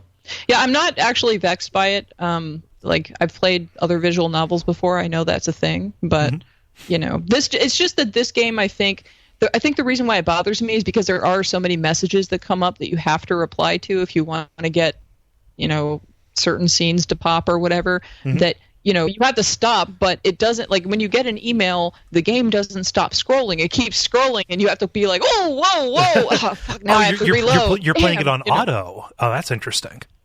Oh, I sped it forward with the button, shoulder button. Oh, there we go. Okay. Yeah. So... But then I have to, if I'm holding it like claw finger, oh my god, this is so much exposition. And then suddenly I get an email that I have to reply to. Oh, I missed it. Oh, now I got to do it again. Yeah. That gets irritating. I wish it stopped or gave you a way to, slow it down just enough so you could get that email real quick and then move on. But yeah, it's a niggly thing. I'm still enjoying the story. I like what it's doing. It's cool. So, yeah. Well, nothing else to say about that without revealing information about the game that would spoil it. So I'm surprised that you have stuck with it that long. Pleasantly so, based on your initial impressions. Well, I had said even in the beginning, okay, the Daru is making me mad, but and the exposition is dragging its ass. But there are things about this game that I like, and I'm really thinking that I'm going to like it once it gets going. And sure enough, I do. So. Yeah. So cool. Yeah. Into it.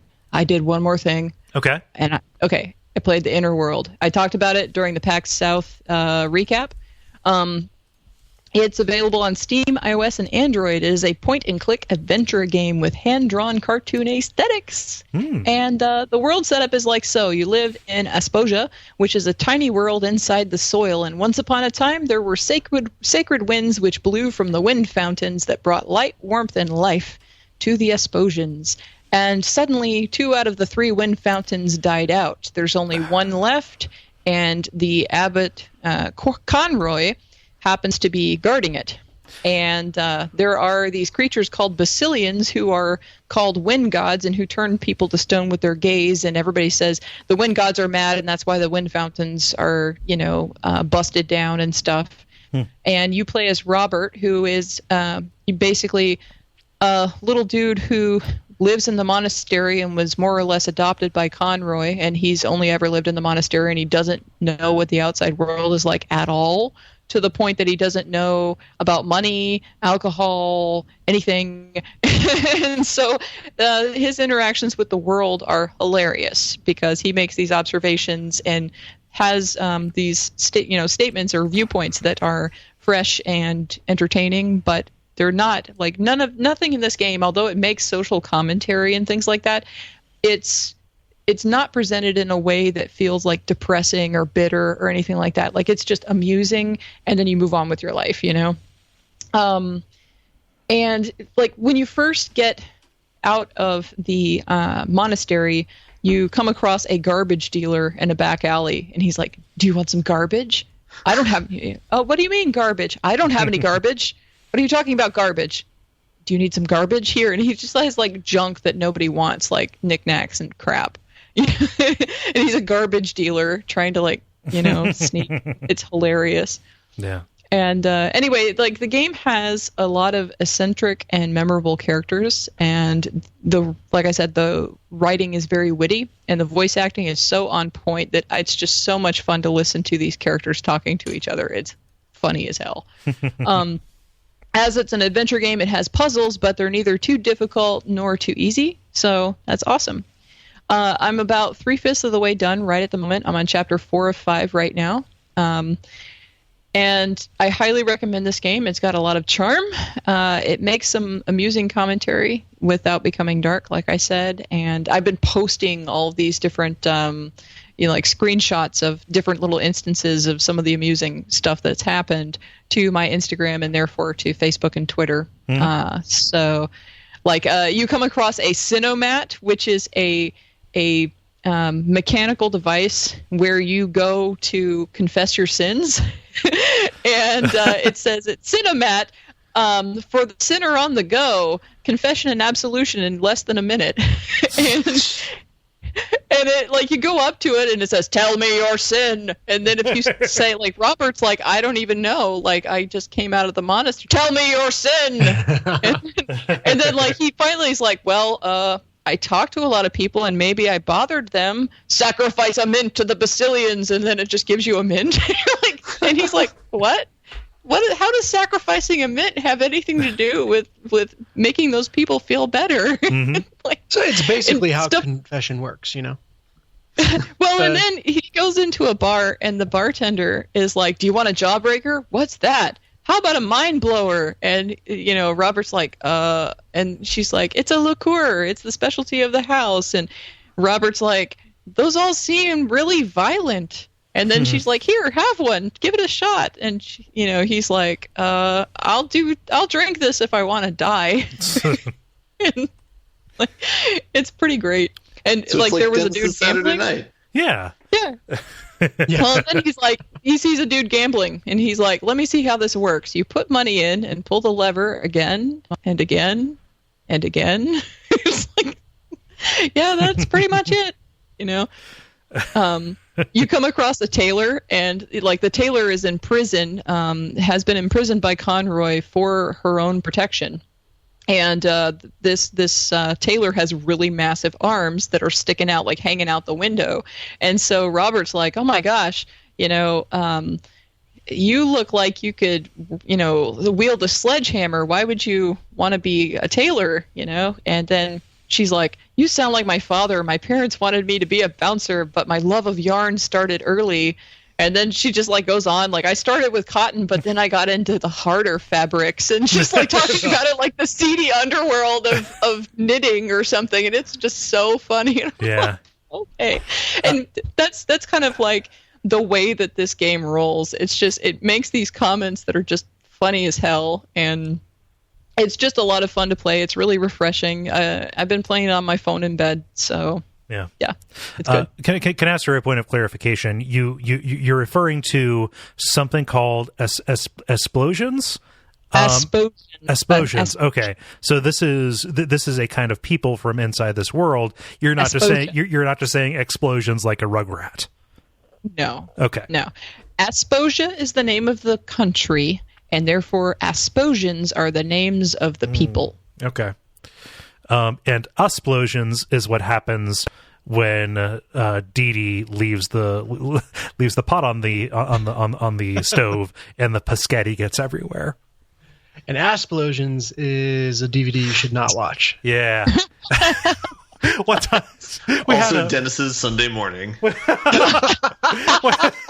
I had in college on Victor Street had a neighbor who moved out. They were great. We did a lot of drinking on the porch, a lot of talking, a lot of breaking bottles. Just general wholesome stuff. When they moved out, there was a DVD on the lawn, and I assume it either fell out of a box or just was part of loose detritus. And the title of this DVD film was Ass, and Mo Ass. And this ended up being like passed around a lot. Nobody ever watched it, but it would just show up in somebody's room. Ass, and by God, Mo Ass. So. But I like to think that it was the third in a trilogy. First was ass, the second was ass, and the third was ass, and Mo ass. But this is a recent game, right? Inner World.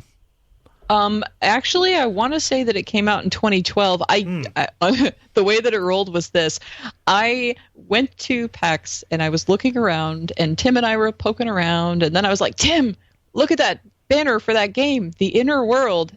Ooh, that looks interesting. Tim's like, yeah, that does look interesting. They were there to showcase the new game that they're working on, wherein you play some kind of slime creature, but I didn't pay much attention to it because I liked the way the Inner World looked. And so we were looking at that and not paying attention to the new game. So that is sad to say, but I will confess that is what happened. But the game is proving to be well worth the time, and I totally recommend it. And I know that there are a lot of people who have seen my various screenshots that are like, I'm going to play this game. I've got to play this game now. So go look at it. It's cool. I am among them. It is in my inventory now. So nice. Yeah. Cool. Is that all, Jala? That's all. Yeah. I'm going to do mine because you're going to be pretty brief. Been doing a lot of assignment play, getting just this weird mid off season for Bonfireside Chat has been a thing. But since the last time we spoke, Rocksmith has taken on a new kind of dimension for me because just buying one new instrument was not enough. That crazy little Epiphone Les Paul. Dennis, you'll be happy to know I bought a bass. Awesome! Yeah, I saw you tweeting about this. Yeah, I got myself a. It is a Squire Jaguar with like a transparent red finish. It is very handsome. I've only ever played a bass once before, and that was when you brought your bass over to again play Rocksmith, and I failed miserably on Go with the Flow. It's interesting. So I was curious about it. Like again, you get that bee in your bonnet. About something new, and so I wanted to try something new. I had wanted a bass for a while, but also I wanted to work on my rhythmic playing and also like work on my my right hand dexterity more so than a lot of other stuff. And that seemed like a good way to do it. And it's a lot of fun, like the way that Rocksmith handles bass lines. And bass notation, like it's just baked right into the normal way they show you these notes, and they even do you like the courtesy of saying like, hey, this song is played with a pick or the song is fingered, you know, so like you know how you're going to start approaching it. So either the way that they score you is way too lax, or coming to bass from guitar after you kind of get the ability to, use your fingers on the strings and, get used to just the fact that they're going to fucking wreck your hand because they are literally the diameter of telephone pole wires. Like I kind of got it. Like I know the boxes and the patterns and stuff just from knowing how to navigate a neck on a bass. So like I picked up what's the frequency, Kenneth, and like I nailed like a 95% on it. But like I worry that because they only check whether or not you have played a note successfully, they're not catching like the weird little like sloppiness in between. So like if I just sat down to play that line, it would sound like horse garbage, because bass does require a certain amount of precision that like it is not testing you for. Sure. Yeah, I think it's only doing a certain check for the right frequency versus...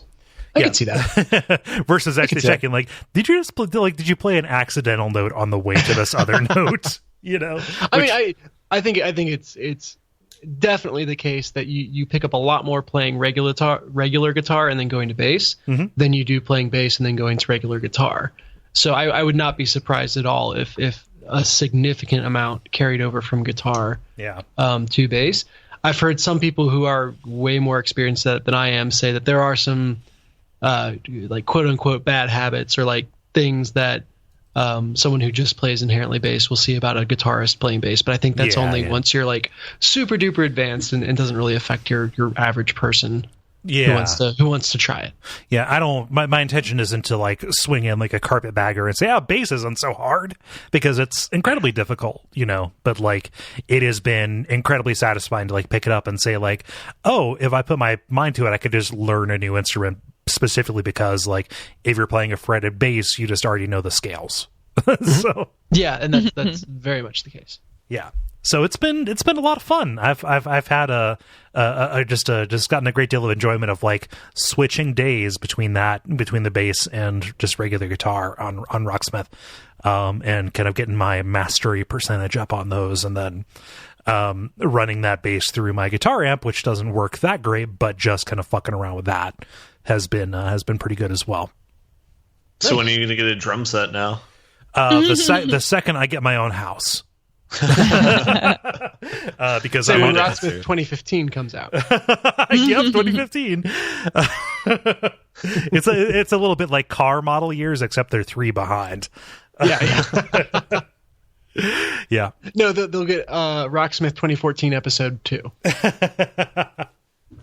But it's fun to like with any of these music games, you want to reach a little bit above your, like punch a little bit above your weight class. So like, I'll fire up "No One Knows" by Queens of the Stone Age, which is the most difficult rated song, and like I fuck it up, but it kind of knows what notes to show me, and like, oh, here are the bones of this, and then figuring out how to fill it out is a good time. Mm-hmm. So Rocksmith, 2 thumbs up. It has been very fun to use that to supplement just my general fucking around on guitar that I've been doing. In the kind of aftermath of starting the REM show, which has gotten me thinking about music in a way that I haven't thought about it in a good long while. That's really cool. That's always good. Yeah. That's cool that the 2 loves can combine. Yeah. I mean, at this point, Rocksmith is just a tablature machine for me. Like it is, like the game parts of it are there, but it is not that huge. And so like, like this stuff is probably going to fall into the background. Like the addition of bass, like I can confirm that the 3 tracks that they have, lead guitar, rhythm guitar, and then bass, all of those are fantastic. And just the amount of just kind of inherent teaching, not just of particular songs, but those component parts that goes on when you go in and just kind of repeat those loops over and over again is something very special.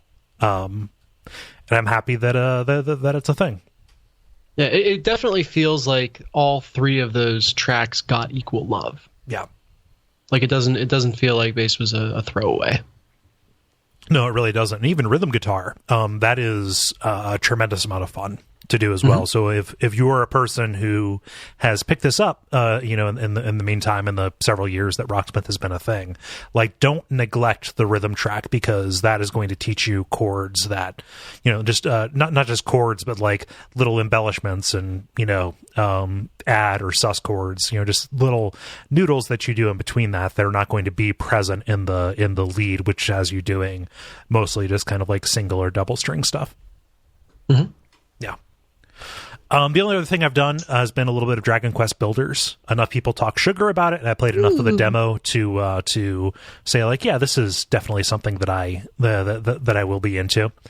It's a little hard to get used to playing on the Vita, because it is not a first-person game. It is a top-down kind of action RPG kind of thing. I expected it to be a little bit more of a first-person Minecraft, which is not necessarily that bad of a surprise, but like, building things vertically takes a little bit of getting used to, because you have to use the shoulder buttons to like determine where your like building is going to be aimed. But like, as this kind of freeform, goal-oriented action RPG, where you're satisfying little quests for people, it's pretty satisfying. I'm not far enough into it to really make that huge of a declaration about it, but it is definitely something special, and I'm very happy that it exists on Vita. Cool.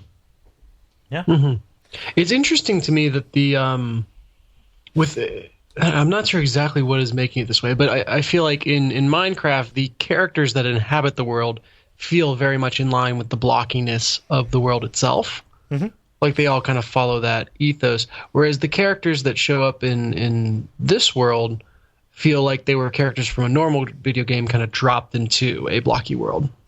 Have you played it?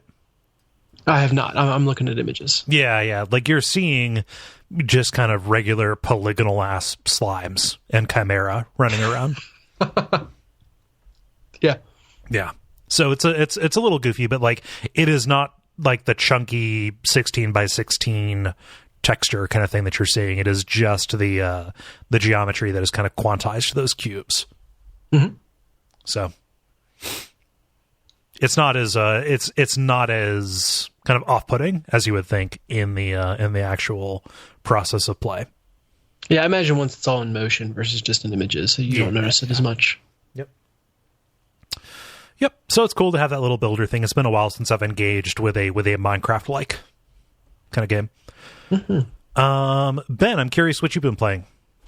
It'll be super short. I've been playing XCOM. I've been playing Rocket League. Rocket League's still good. XCOM's even better than last week. XCOM's pretty awesome. Specifically XCOM 2, right? Yeah, XCOM 2, excuse me. Yeah, and again, I'm very surprised that I continually enjoy that game, because XCOM had a really high bar, but all the aliens that they've done in XCOM 2 are like pretty fantastic. Like, they're all just like a treat to find, even though they'll kill your entire squad like really easily. But you're not playing Iron Man, so just lose a little bit of time. Yeah, I'm still deep in the save scum territory, so I'm doing that. But I don't know, it's still fun. There's a cooler mechanic where you kind of have to take over the globe, like territory by territory, and I can't remember what the equivalent was in the first XCOM. I know you kind of had to go through and increase your funding from each of the areas, but you could. Everything was available from the start in the first game, and you could put satellites over different areas. That's right. But this kind of inverts it in that you don't have access to everything. Yeah. You have to expand out. And so Sorry, go ahead. Oh, no. In one, it was like you were in maintenance mode. You had these continents that were part of XCOM, and you were trying to keep their panic down so they would stay in, right? Yeah. Don't leave me. And this time, this one, you're slowly like taking back over the world. So you like have to explore different areas and kind of rebuild satellites in areas to kind of get a global connection. So it's kind of a good way to chart your progress. In addition, there's like a meter that's charting the aliens' progress of what they're guessing. Like, there's a project they're working on and you don't know what it is. And even now, I still have inklings of what it might be, but whatever. But that kind of tells you how close you are until that's like probably a game over condition. Maybe, I don't know what triggers at that point. Yeah. So given those two sorts of meters, I'd say I'm probably a little bit over halfway done with the game, maybe 2/3 of the way through the game. But yeah, it's a lot of fun. It's really tough. There's a lot of save scumming, but it's getting to the point where the team's actually getting somewhat powerful and capable as you slowly like research more and more of the weapons. So it definitely has the same sort of feeling of accomplishment as the first game does. So I have a question for you to reflect on the way I played. They, at least in talking about the game when they developed XCOM 2, they made a huge effort to make the choices when upgrading a class more actually choices. Like in the first game, there was always kind of a clearly right choice every upgrade. Whereas in the second game, they had said, we want to make it a little more interesting. We want you to be able to mix and match and not feel like if you're going to optimize, you have to go a certain way. I didn't feel like they accomplished that. I felt like there was still a pretty obvious right choice each time. But I'd love to hear your thoughts on how you've done your character builds. Yeah, I think maybe what they did is they made it more defined play styles in the two columns that you're choosing between. So whichever one you pick, you're going to pick that side probably entirely down the entire line. There's a few exceptions to that, but I think the one that comes to mind is like the Ranger class that they have. You can either do stealth or you can do basically run and gun, like basically what the class was in the last game. I will say with I felt like run and gun was the quote unquote right answer. Yeah, that's the one I picked too, but I think that I also would say that I'm not like a stealth player for the most part. There's very few games where I pick that option, so I don't know if that completely invalidates it, but yeah, I could see that most people would choose the run and gun one just because it's a lot more fun and it seems pretty powerful. The other one that I'm thinking of that might be a close call is the specialist. There's basically attack or defense with the drones that they have. You can either use the drones to heal or you can use to attack other people. That one I think is more of like a tough choice because with the highest perk on that one, I chose the restoration one, where you can heal multiple people. But with all of the other ones, I chose a more aggressive attack one. So do you remember which one you chose for that one? No, I remember that one being the one where I went back and forth. The XCOM adage of the best defense is to kill them before they can shoot you. Yeah, applies there. So I mostly went with the attack-related ones. If I remember correctly, that also branches into like hacking robot enemies, which my first playthrough on the given difficulty, I felt like wasn't as much of a problem. I think the second playthrough where I'm on a higher difficulty, I think mech enemies show up more frequently and it's more important to be able to hack them. So that might change my decision. But I definitely felt like for the sniper, especially because it's a sniper and they have one path for sniper rifles and one path for pistols, that choosing the sniper path was right. I felt like the ranger's sword path or run and gun path was right. And then I forget the two different paths for the grenadier. Yeah, the Grenadier, I know one was emphasis on grenades, which makes sense. I forget what their other one was. So I'm at a loss for that one. I will defend the sniper one. Just for fun, I made one of my snipers be the gunslinger, because that actually seemed kind of fun to me. There's some like cool perks with it where you can shoot everybody once within your sight. It has a similar one where if you take your first shot as a pistol shot and it kills someone, then it doesn't count as an action. They have one where you just get a free action of shooting with the pistol. So like all of those combined, you can get a pretty cool class. It's just a little bit hard to manage. You just need to make sure that that person can kind of run into the fray. So it's kind of a little bit counter to what the sniper typically does. But I definitely have one person doing that strategy because I thought it was interesting. Interesting. Yeah. I was so pigeonholed by my knowledge of the classes from the first game that I never tried it. Yeah. That's cool. Yeah. Okay, cool. And I can't remember what the max out is for the pistol one. I know I have a one or two maxed out sniper people where the sniper perks are pretty powerful, just like in the last one where there's one where it's like a chain shot where you can basically take almost infinite shots as long as you kill people in your shots. So that's definitely overpowered. There's squad sight and long sight, which is similar to what we had in the last game. So there's sniper is definitely, I think, one of the most powerful class. Probably that's the only class that I've gotten consistent 18 or 19 attacks on people with them. So Yeah, and 1 second before people write in to correct me, it is technically called the sharpshooter class in XCOM 2, which I guess could be applied to pistols, but whatever, it's a sniper. Yeah. Hey, Jala. Whenever they talk, all I'm getting is snaps and hisses, like and pops and stuff. Are you getting them? No. Okay. Oh no. Okay. No. Is it for either of us? No. Go ahead. Just keep on talking. Which are. I'm just being a dick. I hadn't talked in several minutes, and I was starting to panic. I thought maybe I didn't exist anymore. I thought you were. This is how I feel every time you guys talk Crisis? about Dark Souls. I usually don't talk like after a while either. I feel so bad because again, I never have anything to say about whatever Ben's playing because I don't have a frame of reference for it. So I always feel bad. No, I was that was uncalled for. I was just being a dick. I follow you.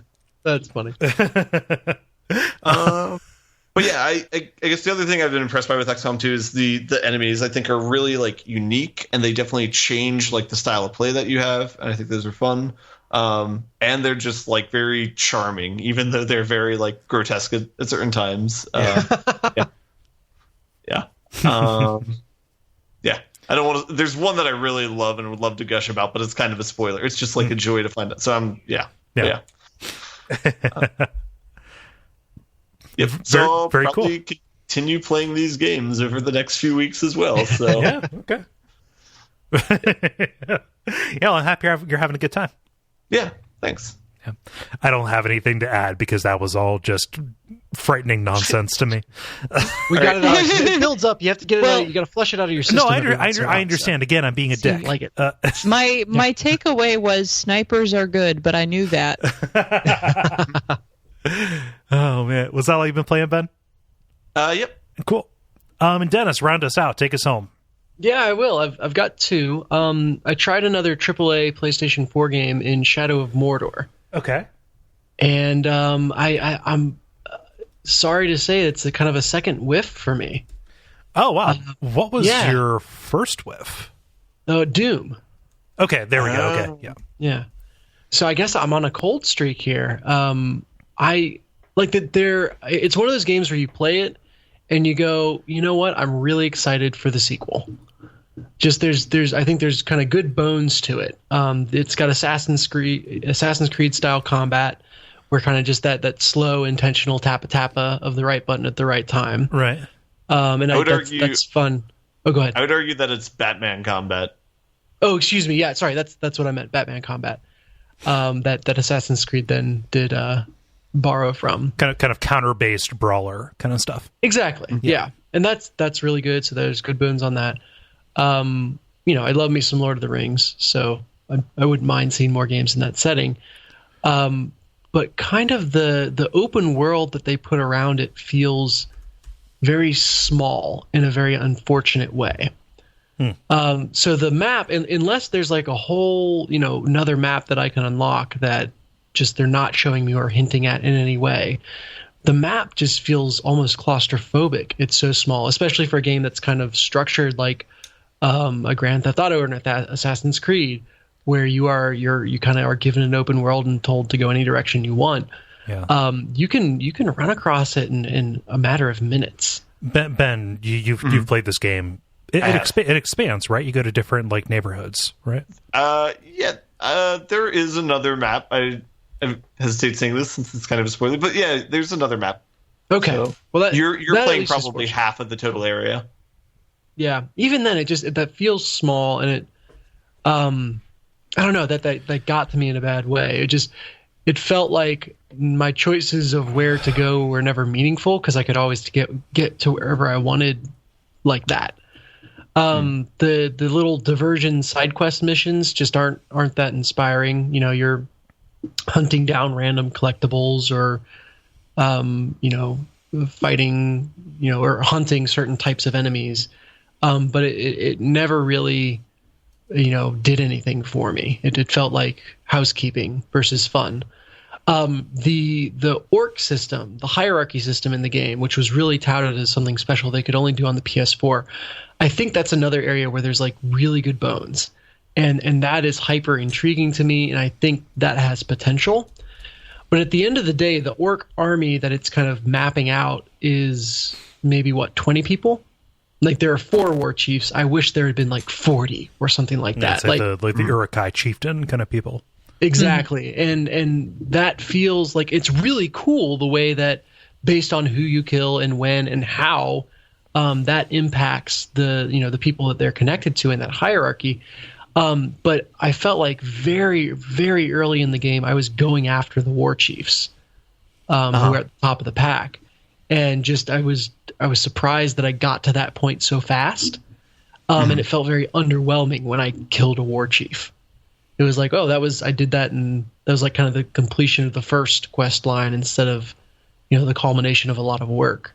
And the second one went down really easily as well. And in some point between the second and the third, I lost interest a little bit. So I would have loved to see, like, it's really cool. I haven't seen that done before in a game. I just wish they had gone even further into it. Yeah. Go ahead. It's this weird, like, counterfactual thing. Like, I feel shitty asking you to say this, but, like, do you feel like just over the course of the past 3 years, it was just built up too much? Yeah, no, I think that is fair, especially because the memory that I have of the coverage of it purported it as this amazing thing that could only be done on the PS4. And so maybe specifically to the orc hierarchy, the other stuff there's not really an excuse for. Like the nemesis system and the grudges that they can hold against you. Yeah. They took, hey, this is a cool idea. It's No Man's Sky syndrome, retroactively applied, where they took a cool, like, interesting, quirky core idea and just made it seem like it was so much bigger than it actually was. I think they could get there though. And that would change the way the game would have to be built. But like I said, I look forward to the sequel on that. Final thought on the game is there must have been a design meeting where the team got together and said, okay, what is the cardinal sin that this game could commit? What is the absolute worst thing that could happen in this game? And someone said, I think it's if the character falls off a ledge when the player doesn't intend them to. And no one was willing to speak up and say it's not that big a deal. Because the amount of effort that you have to put to just drop off a ledge is Herculean. Like, unless you are like running all out at the ledge, just at takeoff speed, in which case you'll jump from it. There is it is a process. You have to like hold down the circle button for about 5 minutes before the game is like, okay, he must. Okay, I'm sure now. Yeah, okay, he's been holding it long enough. I'm sure now. Dennis, you call that a frustration. I call it a triumph. Finally, cautious boys get proper representation. Okay, cautious boys revenge. This is the cautiousest of boys.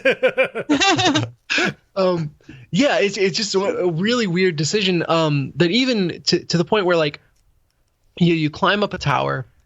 And you can kind of get to the top of the wall, and you're looking down into like the sniper's nest at the top of the tower. And so many times I want to drop in and kill the archer, and I felt like I couldn't do that.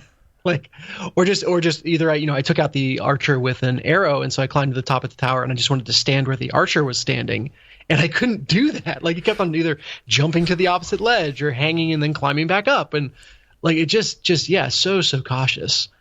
Specifically about dropping from ledges. Everything else he does pretty aggressively. But yeah, it just kind of a really weird quirk to it. Right. That reminds me of like when I was talking about Castlevania Dracula X Chronicles, and I'm like, he's just like not in a hurry. He's just got to strut that rodeo jacket he's wearing. I mean, like, he will not run to save his life, But anyway, go on. Yeah. For sure. So that's Shadow of Mordor. I do have one announce a sequel. Okay, go ahead.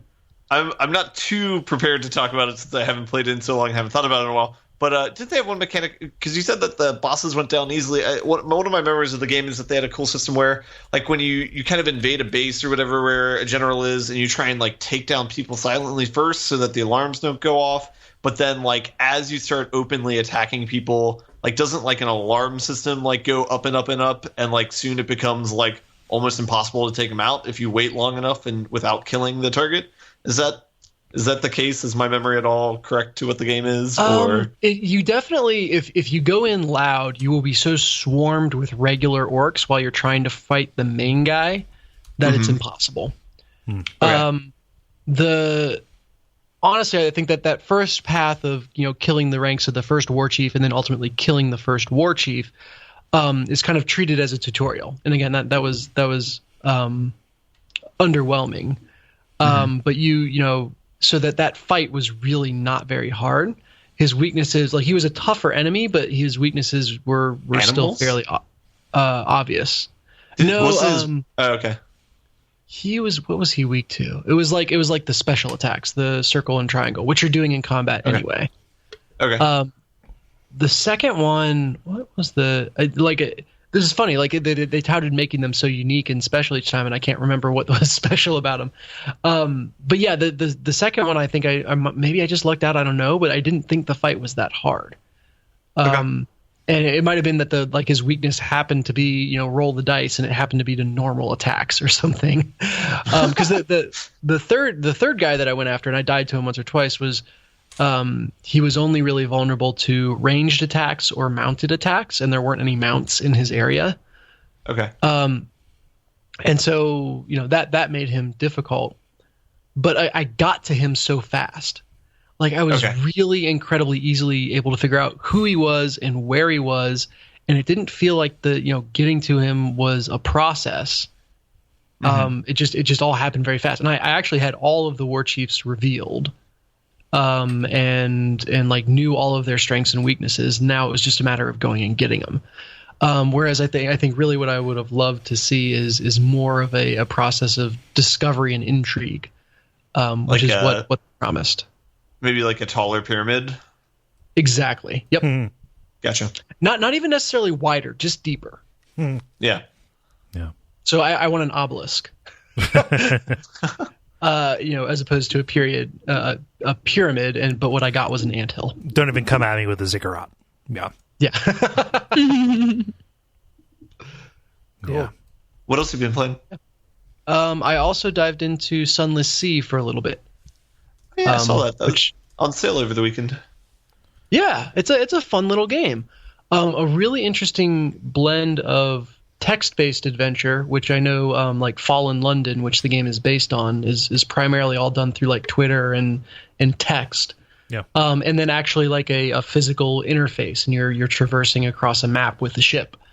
And those blended together better than I thought they would initially.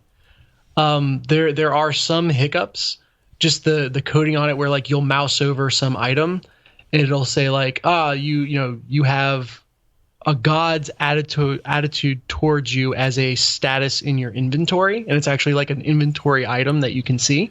Weird. And I totally get how if it was just a text-based game, that's kind of like the only place that you could put it. And so if someone needs to like, type check inventory or whatever to see it, it makes sense there. But because there's more elegant visual ways of representing it, they could have done it better. But it feels like they just didn't put too much thought into, how the visual piece could expedite things. Yeah. But like I said, overall, it blends together really, really well. The game is full of really quirky, interesting ideas. And I know David's talked about some of them on the show. So he mentioned, founding a civilization of guinea pigs on one island that he discovered. Yeah. I chose to go a different direction. I founded a civilization of rats. So, I'm not convinced they're not the same thing. Yeah. It's just a rebranding kind of thing. Yeah. But so that's interesting. That there's like these ancient, salt lions. So it's giant sculptures made out of salt that instead of people like building them or exploring them, they're actively dismantling them. And I really like that idea of like, here's this horrifying ancient artifact of course we want to get rid of it. We got to disassemble it. That's the project. So that's kind of cool. So I've enjoyed kind of that first round of exploration. I was also pleasantly surprised. So it's designed to be a roguelike, where you are going to die and you pass down some of what you accumulated to the next person, and you then set out as that person. the game was almost like overly cautious in telling me it was going to be okay when I died. Like the screen of thought was like, "You're dead. It's okay. These things happen." Like literally in those words. Yeah. Like try again, and like the loading screens all have messages of like, death is going to happen. It's all right. So they kind of sense that you would be incensed by losing your captain. And I was when I died the first time, because I've only died once. I died in such a stupid way, which was I got distracted typing to people on chat in Steam. Yeah. Didn't pay attention to where I was going and wandered into an enemy that took me out. Oops. Could have easily avoided him, but just wasn't paying enough attention.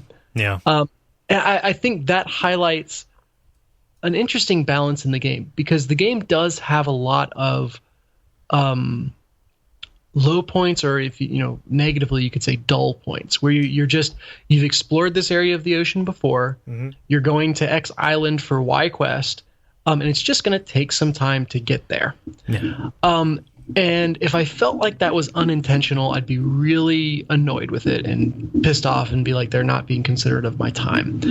But I feel like that with the general atmosphere that the game is going for, and kind of this lonely horror of being out in a dark sea with no reference for land, you don't know what's around you, and your resources are kind of just gradually dwindling away, and you're just not sure if you're going to have enough to get where you're going or not.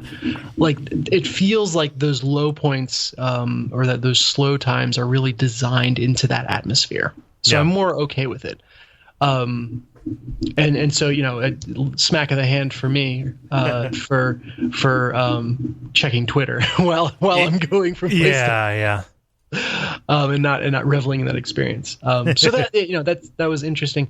Once I had my bearings from my first character, it took very little time for my second character to have the map as explored as the first character did.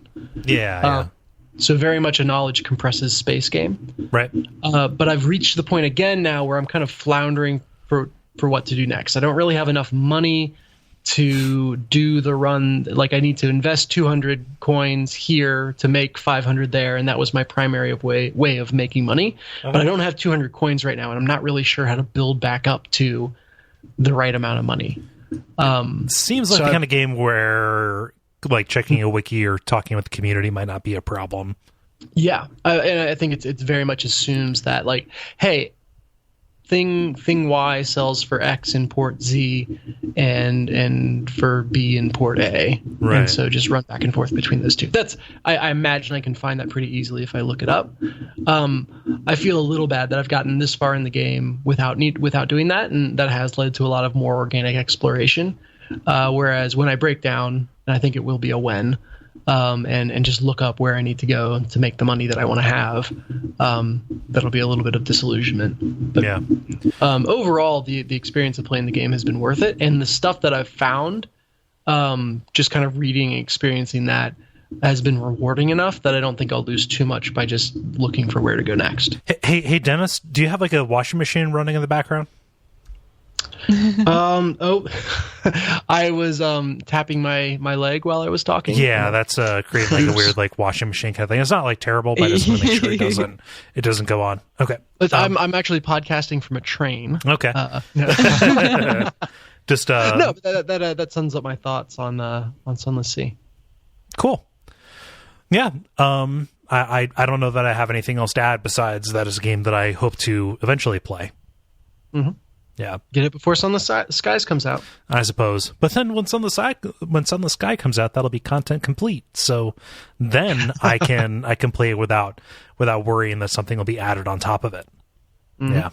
Do I want to button it up? Let's. Okay. Buttons. We have some other stuff to do, so I want to make sure that we keep this pretty short. If you want to help the show out, you can leave a rating or review on iTunes. We love it when people talk about the show on social media or message boards. If you can help spread the word, that is literally the only way that our audience grows, is by people telling friends and acquaintances or shouting it from rooftops or whatever. So please do whatever you can. If you like this thing, tell a friend, hey, you might like this thing too. Yeah. From the rooftop. From the rooftop. I mean, like, how else will they know you mean it? Yeah, there's that, and the Patreon and other shows on the network. Huge, big stuff. Am I forgetting anything? You're forgetting everything, Cole. Yes, I am forgetting everything. Anything outside of everything, though. Right. Diagram that sentence. Okay. So I've been Cole Ross, at Cole Ross on Twitter. I've been Dennis Furia, at DFuria on Twitter. I thought you were just going to say your name for a second. I was panicking, not knowing if I should follow suit or what. Too, again, I forgot how to do this. Hey, Jala, who are you? I'm Jala-chan in places. Who am I? Hey, Ben, who are you? You're Murgalizer sometimes on Twitter. And stick around for some titles. I'm not doing that every time. I'm not prompting every individual person. You should know the order by this point.